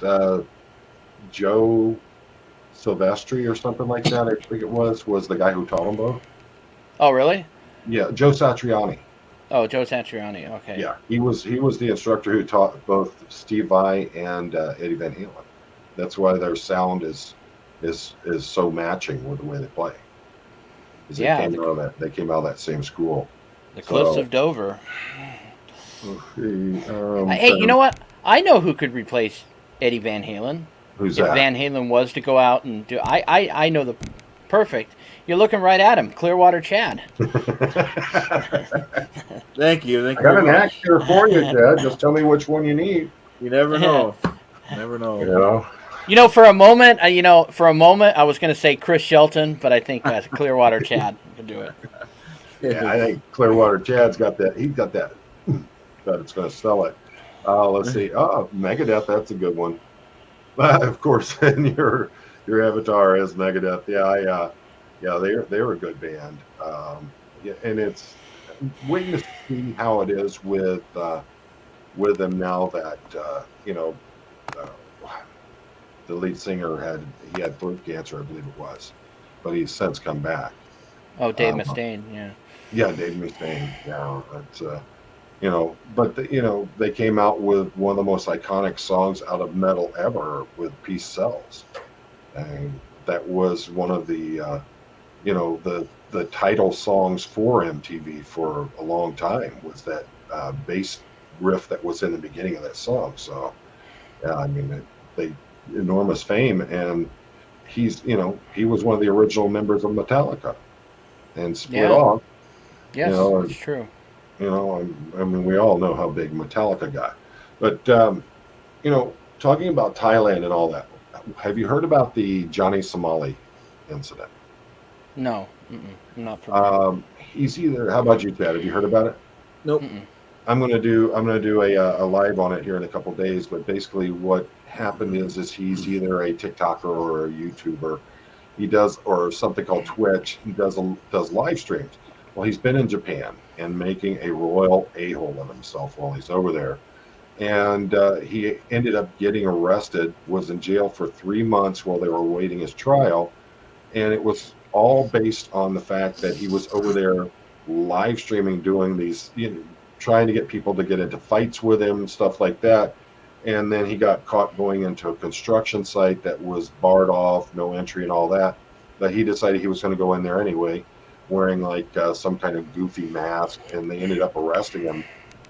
His sentence came down. He was found guilty. They gave him his sentence, basically fined him $1,300, and he may not be able to get back into Japan.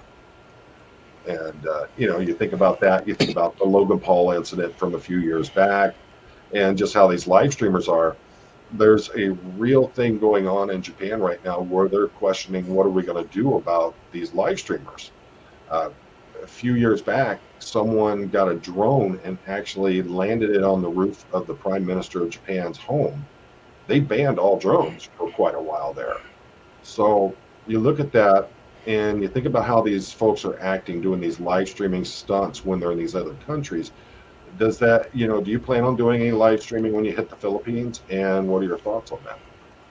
Well, I've never been able to do any live streaming when I've been in the. I mean, I've done a lot of filming in the Philippines. I mean, like I said, I got a whole playlist on my channel of audits that I've done there.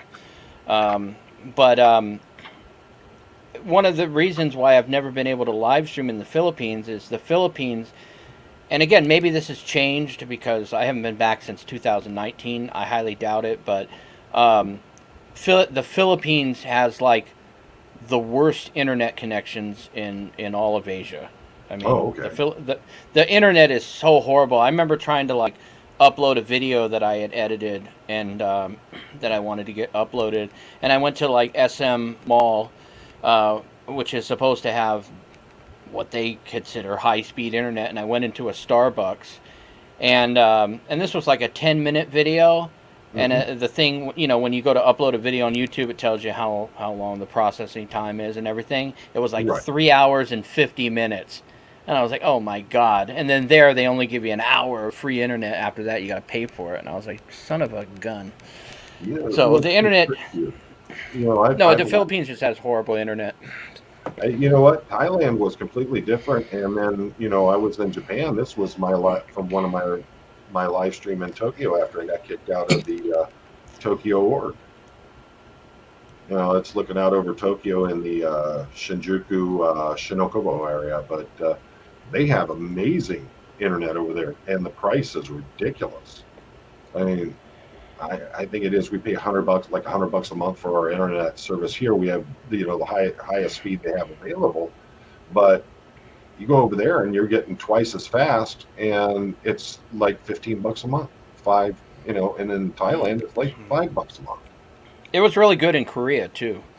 Yeah. Korea had really good internet, but Philippines not so. Yeah, Malaysia, they had good, strong, high-speed internet over there in Malaysia as well, and Cambodia not so much, and Cambodia was not the best for phone service or phone signal, but in Japan they had free Wi-Fi on the streets, and I even have a picture of in the Shinjuku area. They actually have little tags on the ground telling you this is the internet service, the free Wi-Fi service that you can get on your device, and they actually had Godzilla sounding out the Wi-Fi signal on these little things. But in Japan, if you didn't have that, I couldn't get any phone service. But in Thailand, amazing phone service. Malaysia, never missed anything. I had great service in both those countries. But for some reason, Japan, it was just horrible. I'm looking at some of these comments here. Denver says live streamers suck. Yeah. Chad, you sleeping with Denver next time? I always try to catch a show. There you go. If you're not familiar, Nasty, Denver has a thing. Isn't it called Sleeping with Denver? Oh well, he's got Sleeping with Denver, but he also has usually about twice a week he does a show. I forgot what days. I just see it in the. Well, I don't know if I would sleep with Denver. I mean, he's not really my type, but I would definitely have a margarita with him. Yeah. He's a Well, good then guy. definitely when I get over there and see you in Manila, as much as I don't drink, but I'll have a margarita with you. So how's the That, or you can have an orange juice and pretend it's a screwdriver. You know. there you go. How is the herbal laws in Philippines? I know.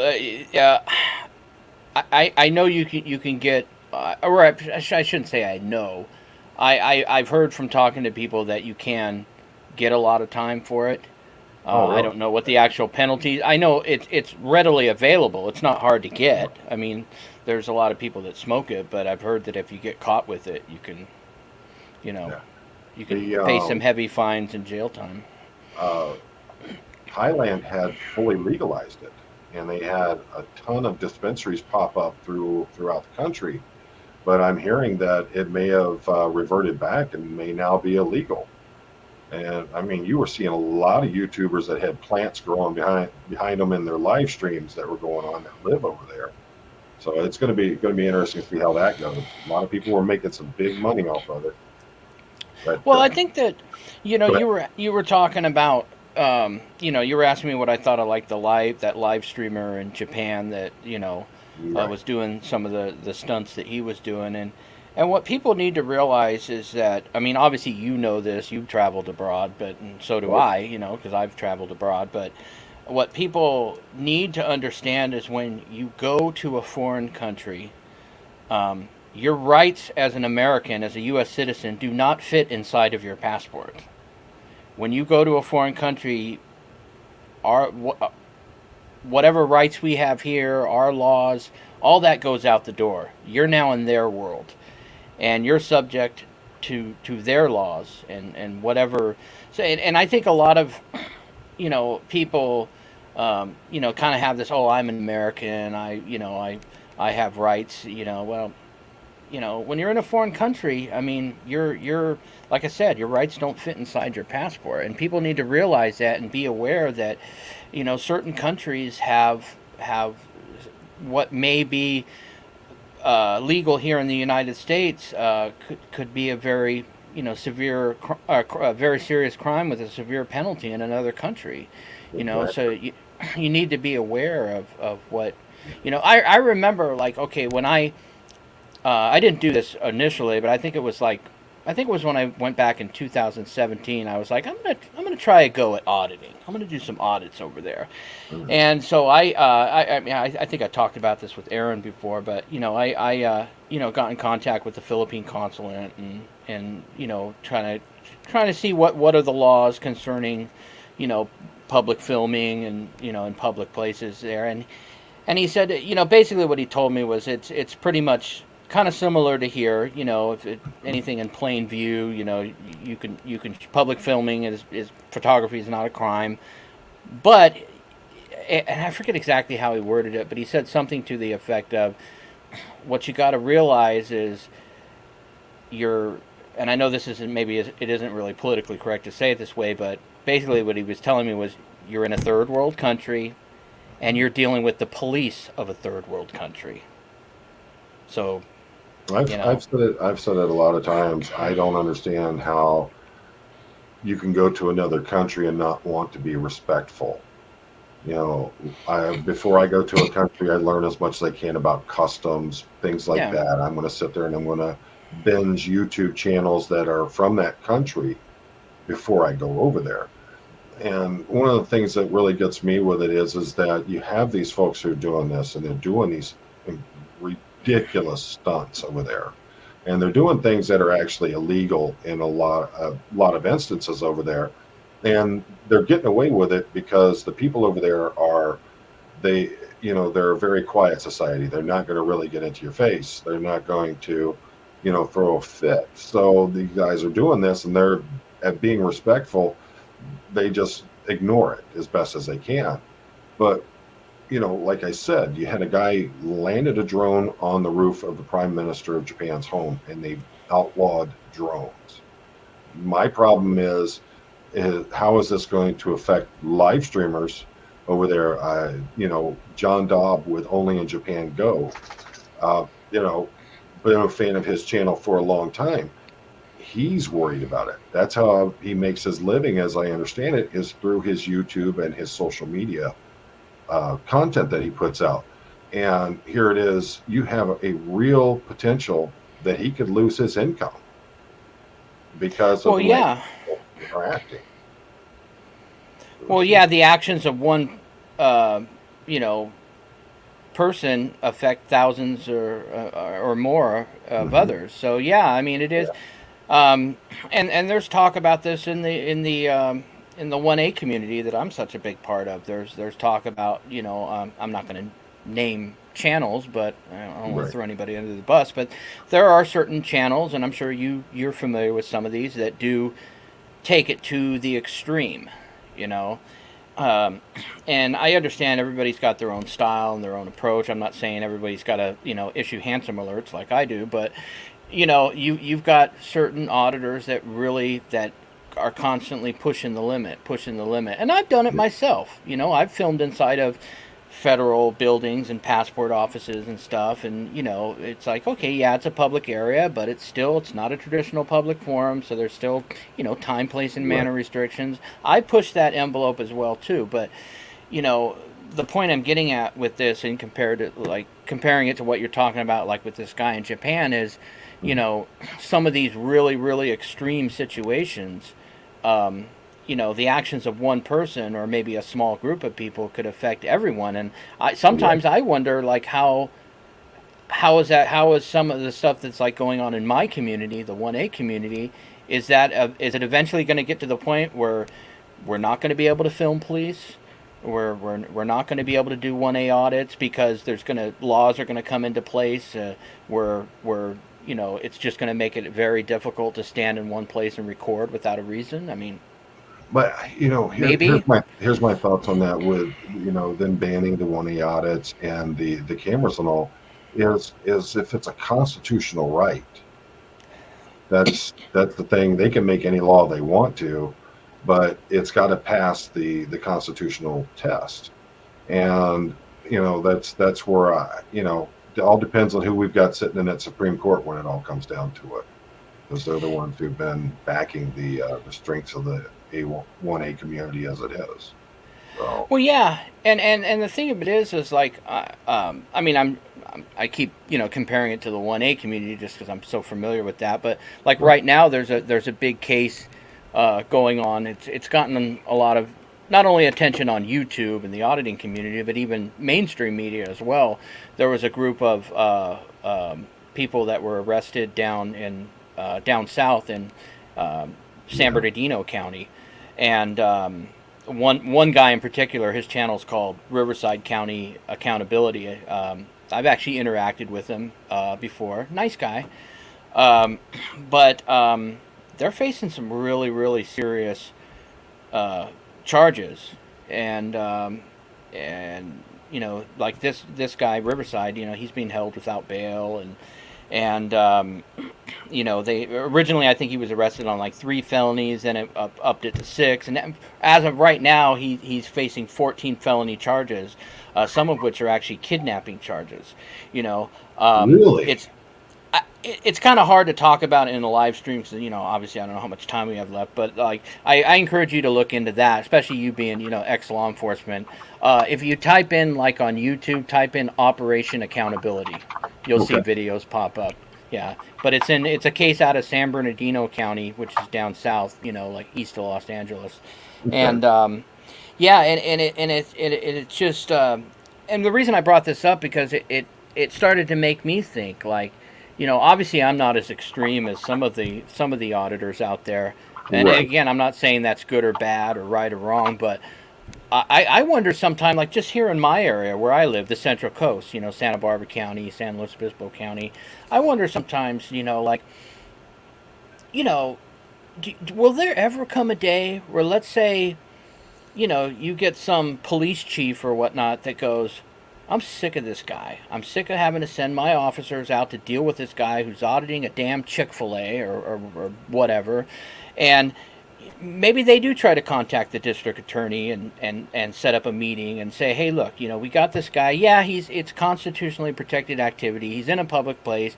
He's tying up resources. He's doing this because he wants to get a response from law enforcement. So, you know, could they get creative? And like, I know I'm not doing anything illegal, but could they say, okay, well, yeah, let's see, maybe we can get him on creating a public nuisance, or we can get him on abuse of the 911 system, or I don't know. Exactly. And I also look at it from the standpoint of they could also, if they get enough instances with the management, they can go for harassment.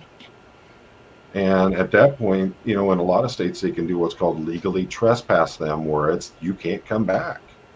So, in places, there's a lot of ways around the whole, is it legal or not? It all depends on, how, if the officers are, how should I say, they're able to put it into writing in their reports. I just, me personally, I would tell folks that we're dealing with this kind of thing, just ignore it. That's, best you can do. If you're not giving them anything, 9 times out of 10, they'll just leave you alone anyway, because it's not going to work for them. But, the more you engage with them, the more that it's going to continue. And, if you're constitutionally allowed to do what you're doing, then that's the basis of our country, is our Constitution. So, yeah, we have to be able to follow it. But Alex was talking about with going to the different countries, sometimes it works out in the country's benefit. For example, tipping your waiter isn't such a big thing here as in the U.S. Waiters love serving American families here. Well, I know, and I'll wait to hear from you about how it is in the Philippines, but in a lot of Asian and Southeast Asian places, they look at tipping as an insult, because they feel that if you're tipping them, you're saying that they don't have enough money or that they're poor. It's starting to change a little bit with a lot of the Americans and Canadians coming over, but for a long time, I know that I was told when I would go places in Japan, do not tip the wait staff. They look at it as an insult. So how is it in the Philippines? Oh, tipping is definitely welcomed and encouraged in the Philippines. Yeah, Philippines is a tipping culture, but yeah, no, you are right. In some places, it's just not like Japan. Well, like I'll say, like I'm from Honolulu, and working, in the service industry, like driving shuttle buses and stuff, where you're expected to tip, and I made pretty good money in tips, but it's funny because like, let's say like Australia, for example, tipping is not customary in Australia. But then again, I've heard bartenders make like $25 an hour. I don't know how true that is, but right. Australia just it's not in their culture. But it's funny when in Hawaii, when we would get Australian visitors, I used to say, with the Australians, it's kind of hit or miss when it comes to tipping. Even though like tipping isn't customary in their country, if they're Australian people that have traveled to the U.S. and they're familiar with our culture, they typically will tip, and they'll tip pretty well, because they know that people that work like waiters and stuff make minimum wage, and Right. they rely on their tips. So with the Australians, it's like hit or miss, I But look with at it. I always ask, do you allow tipping? Do you not allow tipping? And I wait and see. And I mean, here in the U.S., where it's become almost like a religious thing, if you don't tip your wait staff, then you're a horrible person. It actually comes back during the Prohibition and during the days when you had the mafioso that were making quite a bit of money. And so what they would do is they'd show up at these restaurants, and they weren't considered the best of people to be there. Well, they would slip 100 in or something like that into the maitre d's book there, and then suddenly they'd be welcomed at these restaurants. And then they would, it started going, I want a table at this restaurant, but you can't get in. Well, if I tip them 20, 30 bucks, suddenly I'm able to get in here. And that's how that started going. And these owners of these restaurants saw that the wait staff and all that were making all this money through the tips, and they weren't sharing it with the restaurant. So they started cutting their wages. And that's how it's become a big thing in this country. Is they, was through that, and it started all off on someone who has money being able to buy their way into a place where they normally wouldn't be able to do it. And Yeah, you that's know, interesting. well, it's Well, I talk to people about they ask about the pensions of law enforcement, and they say, well, you guys get too good of a pension. Well, no, first off, I don't get that fantastic of a pension, so I don't even know how I would fall in that category. But when our troops were coming back from World War II, you had all these industrial jobs that were going on. It was the boomer era, and what was going on is police departments couldn't keep up with the pay rate and all that the factories were paying. So what they were doing was they said, well, you know what, we can't pay you. We're going to give you better benefits and we're going to give you a much better pension. So folks were encouraged to come over and become law enforcement or firefighters. And then here it is, you'd spend 30 years there working your butt off to get to this great pension. And suddenly there was this movement, hey, their pensions are too high. We need to stop this. We need to, and I agree, there have been abuses throughout the years. But the thing is that you wouldn't have had the officers coming in and being police officers if they didn't have that pension. Now here it is, they've spent a lifetime, sacrificing themselves, their families, their health, to keep their community safe. And it comes time to retire, and suddenly it's, I forget who you are. So that's why pensions have been so big in like law enforcement and firefighting. And that's where all that comes from. yeah, that's interesting. I didn't realize that. Yeah, It's not just police too. I'm a state worker, and people are negative about it too. wait a minute, But state worker or state patient? I know what you mean, Bill. But yeah, Well, people are. Everyone should have a pension. Though it should Yeah. be a human right to have security when you're. Yeah, Yeah. just like I think healthcare should be a human right, Yep, but that's I another believe- yep, debatable same here. topic. But what I wanted to say was the second part of the whole, when I was talking about, like, living and working in Honolulu, and where I said, like, with the Australians, when because we're talking about tipping, when Australians, it's like hit or miss when it comes to the tipping. With Japanese, you get a busload of like Japanese tourists, you ain't getting squat. At least with the Australians, you can go, okay, 50-50, they may tip, they may not. Japanese, But and that goes back to, like I was saying, is they look at it as though if they're giving you a tip, then they're telling you, I think you're poor, and it's an actual insult in the way that goes down. It's understandable, but that's, as I was saying earlier, that's one of the reasons why if I'm going someplace I've never been before, I look into the cultures, I look into the customs, things like that, and try to find out what it is that would be insulting to people and make sure I don't do it.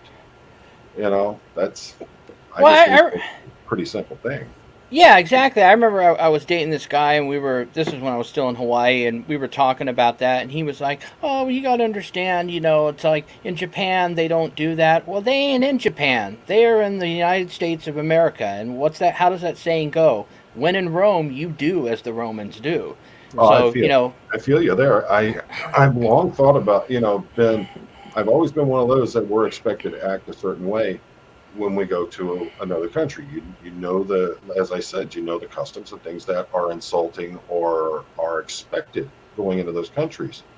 And, I wish it was the same way, but pretty much here we're made to think that if we're not open and willing to let people come in and act the way that they would in their country and not show respect to us, our customs, our cultures, and all that, you're the bad person.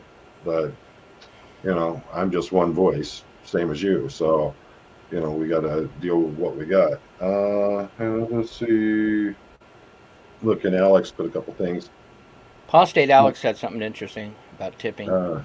In the UK, a tip is more compliment. If you leave a tip if you can, or have spare change. But if you leave like 20% or whatever, it's because the service was exceptional. And I've been places like we went to. We were in Orlando and we went to one of the Brazilian steakhouses, and oh my goodness, they handed us the bill. There were four of us. The bill was $250.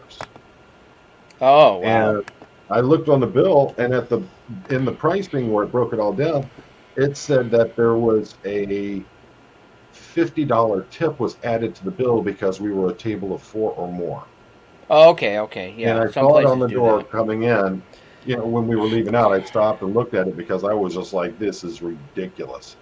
But I looked on the door, and it literally said tables of four or more will be charged a $50 a tip will automatically be put onto your bill.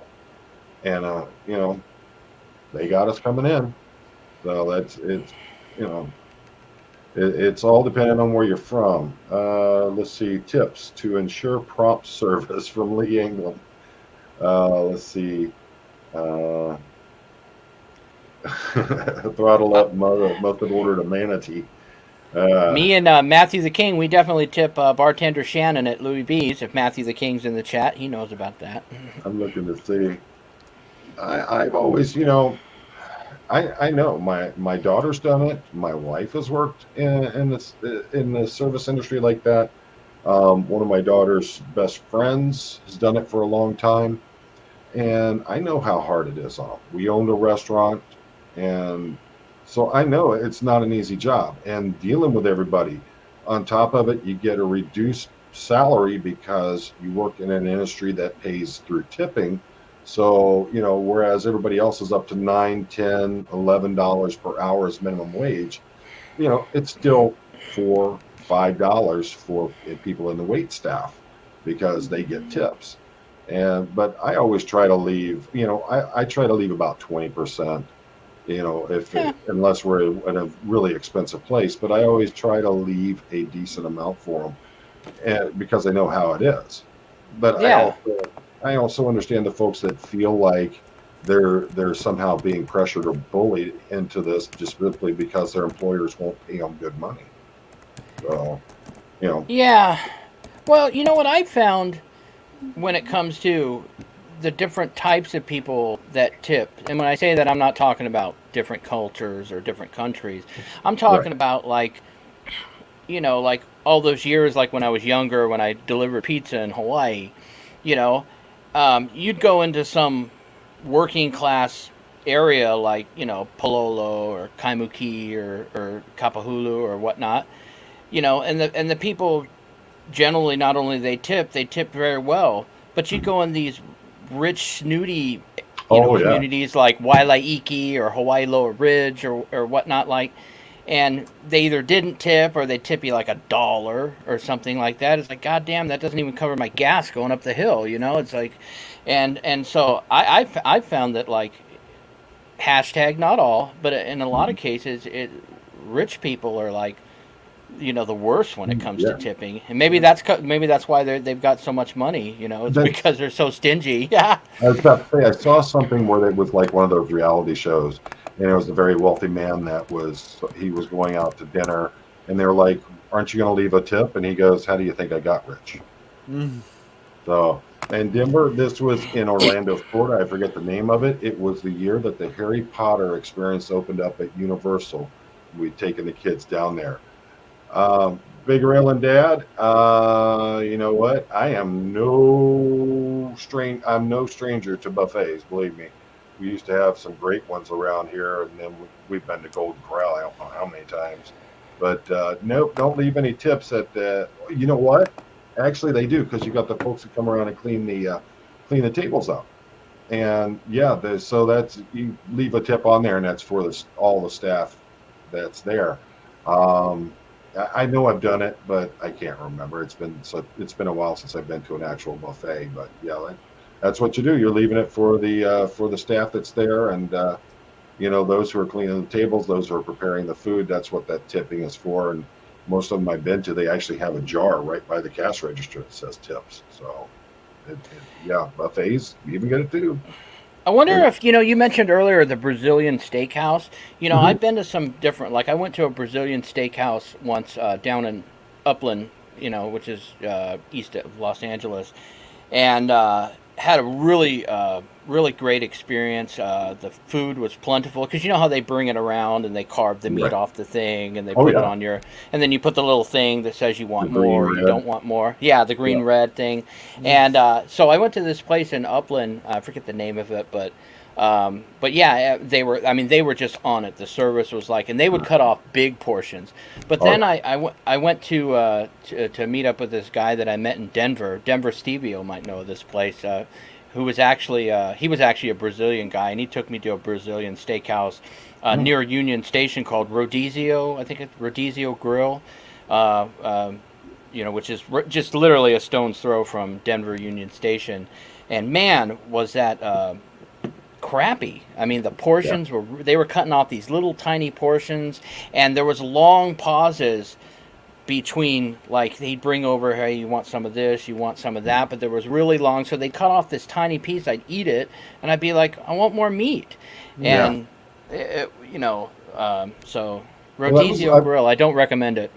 I've been to been to Brazilian steakhouses here in Michigan, been to them in Florida, and been to them in Brazil. But the one over in Japan was completely different than in Bangkok was completely different than any of them I'd been to before. I mean, the ones that I saw here and in Brazil, amazing, amazing meat, just Mhm. perfectly cooked. The one there in Bangkok, oh my gosh, it was like chewing leather. And like you said, they were given little tiny servings of it. We go down to Brazil, man, they're cutting half a cow off for you on your plate. But got there, and they're like, well, here's a spoonful of this or a fork of that. It's like, well, and I'm paying the same amounts of money I'd pay here for that stuff. I'm just like, nah, this ain't happening. Yeah, and that place in Denver, it was expensive too. It wasn't cheap. But well, I could tell you that Denver wouldn't know about it then if it's going to be expensive. Denver cheapo. So no, I'm joking. Uh, oh, here it is. Fogo de Chao is the only good Brazilian steakhouse I've been to. Oh, okay. Well, So yeah, I don't know. honestly, I mean, I'm a meat guy, but I'll tell you what, honestly, I mean, I like trying different things and stuff, but the thing that I don't like about the whole Brazilian steakhouse thing is where they're, like I said, you got to wait for the guy to come and cut you off a piece, and you don't know what they're bringing next or so. I like your traditional far western style American steakhouse. I want to order a big fat New York steak, cooked the way I like it, with French fries and ranch, and I'm just like, it's one thing I never liked about, like, having spent time in Korea. The whole, and I'm not saying not all places are like this, but where you Right. go in and everybody shares. They just bring you all the little bowls with different types of meats or whatever, and everybody just kind of. I don't like that. I'm the type, like, when I order a meal, I want to order what I want. I'm going to be the only one that's eating off that plate, and Right. if because I don't want it to be like, well, am I taking too much of this, or oh, I got they haven't brought the pork yet, What or do you think I like buffets? yeah. Load up 3 plates. Let's see, Victoria. We have a place called Tejas de Brasil. That's whereabouts are you from, Victoria? You don't have to give us. You can tell us the state. You don't have to give us the city. Um, but yeah, I mean, for me, everybody here they're starting to go crazy over the Wagyu beef again from Japan. And a lot of folks don't realize if you don't get like A1 level Wagyu, it's not that great steak you're thinking it is. It's just as chewy and hard to get through as anything else. But the A1, yeah, that literally just melts in your mouth. Oh, you're from Texas. Awesome. Yeah. Tejas. Um, Wow, just like Ross Perot from Texas, Poe. George W is from Hey, right Texas now. too. Yeah, Yeah. yeah. I tell you Earl's what, also from Texas. Oh, okay. and Joe Rogan's there now. A whole bunch of people have started making their way to Texas. So Ted Nugent. King of the Hill, Hank Hill's from Texas. Yeah, Vanilla Ice lives in Texas. really. Yeah, My Wow. goodness, that's crazy. or at least he did. He did for a long when he was run out of L.A. But yeah. Wow. Well, when do you? Well, was it Shug that did that? that he claims that made him move out of LA? Suge Knight? Yeah, but he's changed his story so many times over the years. I remember that's what. But when VH1 did their big behind the music thing on when they profiled Vanilla Ice, that was the story he was given at the time. But even when they did Vanilla Ice, I mean, excuse me, when behind the music profiled Vanilla Ice, even at that time they were saying his story. That was in the '90s, but his story had changed. You know. I don't. To me, it sounded awful amazing that went down the way he claimed it. Let's see. Throttle it up. I wouldn't be surprised by that. I always found it interesting. He was governor in Texas, and his brother was governor in Florida. Good He old owns a Jeff. big ranch in Texas. Oh, they're big money people. So let's see. Victoria says Vanilla Ice is from a neighborhood near that Brazilian place. Rodizio Grill in Denver. Yeah, I tell you what, for me, I'm one of those. I like when it's beef. I like it rare. Knock the horns and holes and dirt off of it. Put it on my plate. So same thing with me. Bloody as hell. Yeah, that's just how I like it. And they, so in those Brazilian places, it's coming in at medium to rare. When they bring it in, they start cutting it off those skewers. That's right there where I want it. So. Yeah, I just think the meat is more flavorful when it's rare. Yeah. That's why I like it that way. So, all right, folks. Well, we're coming up on 2 hours here, and I've got a house full of people waiting on me. I know Chad, I keep seeing all the people walking behind him there, so he's got people to do. But, Nasty, any last thoughts before we head out of here? Where's Parker Osmond? I had to sneak that in, Dad, how about you, bud? Oh, just it's been a great pleasure, and want to thank all the guests for being here. It was a great show, Paul. Excellent. I want to say one of the things I liked about this show was, we're opposed to some of the other, not just on your show, but also like when I've been on other people's channels in the past, is normally, there's like a certain specific topic or topics that we talk about. I mean, of course, you kind of dive off of those and go different places, but usually, okay, we're going to talk about this aspect of the auditing community, or we're going to talk about this aspect of Scientology. I kind of like tonight where it was just kind of like real casual, and we just like I mean look at how long we spent talking about music. I mean, I loved it. I thought it was great. One of my things is, and that was with a lot of people like Russell Miller have said the same thing. I don't come in unless the person that I'm speaking to asks for it. I don't come in with an agenda how we're going to do these. There's going to be certain interviews that it's going to focus on something. But you've been on here enough. We've talked about A1A quite a few times, and it was just nice just to sit and talk and see who you are as compared to just tell me everything about the A1 audits. So I really appreciate you coming in and being open and sharing with us. No, and I appreciate you having me, and it's people like my life is more than just auditing, Yeah. Just like your life is more than just Scientology, or I should say Aaron Smith. Well, maybe Aaron Smith Levin's life isn't more than Scientology, but we'll have to ask Aaron about that. Yeah, and that's with as much content he's putting out, and how can he do much more than the Scientology stuff? So, for me right now, everybody knows that there's a lot going on, so it'd be impossible for me just to even try putting out that much content. What was it, Chad? Last year I did 30 days doing a live stream a day. Yep, I remember that. And it wore me out. I didn't want nothing to do with YouTube for quite a while after that. But and he does up to sometimes 4 videos a day. Look at what's his name, Jeremy from the Quartering, where he does 3 scheduled live streams a day, and he's got to come up with topics for each one of those. Yeah. And they're always about something that's going on, like what's going on with Disney or what's going on with the Marvel Cinematic Universe. It's crazy. And this guy's doing it 3 times a day, 5 days a week at least. Why aren't we getting 3 audits a day, Nasty? Well, and and the thing of it is, what people don't understand is just like with the live streams or the kind of stuff that Aaron's putting out, and Mhm. you know Clearwater Chad, of course, hardworking Clearwater Chad. Yeah. But like just for like going out and doing audits, that's work.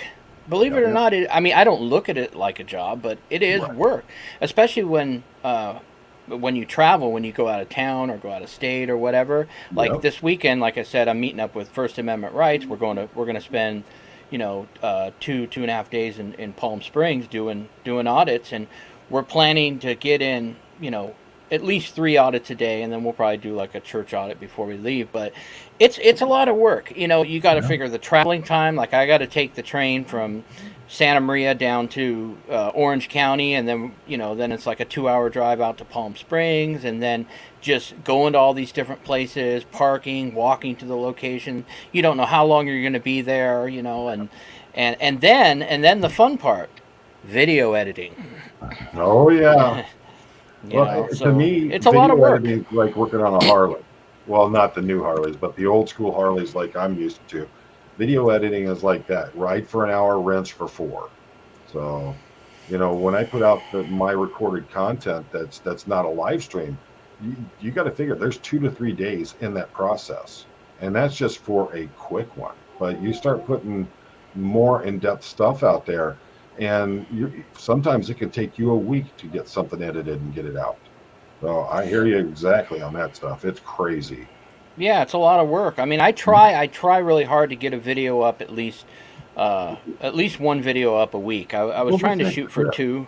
You had a clip in one of your new ones. I think it's Snoop Dogg dancing. Oh, the Elkhorn, the gated community. Yeah, Yeah, the and I was Elkhorn. just like, Yeah, where did he get that at? I love that. Gift So, Tenor. yeah, The okay. website Gift Tenor. You can All get right. like Giphy stickers with like a transparent background, and yeah, That's awesome. and Yeah, I saw that and I was like, ooh, somebody's stepping it up. So, you know what that song was playing? What that mm, song was? I didn't hear it. When you see the Snoop Dogg dancing, it was that song Snoopy and the Red Baron. Remember? Oh, Because it was really? around Christmas time. Yeah, Christmas. I mean, it's just yeah, the instrumental, but that's got to fun. do royalty free. Oh, yeah. All right, folks. Well, thank you so very much for joining us tonight. As with always, I appreciate you spending your precious time with us. Uh, you know, it's a new year. Hopefully, things are looking up for everybody. I hope everyone had a great New Year's and you spend it either with family or extended family that you have. Uh, as always, life is short. We get one chance, make it count.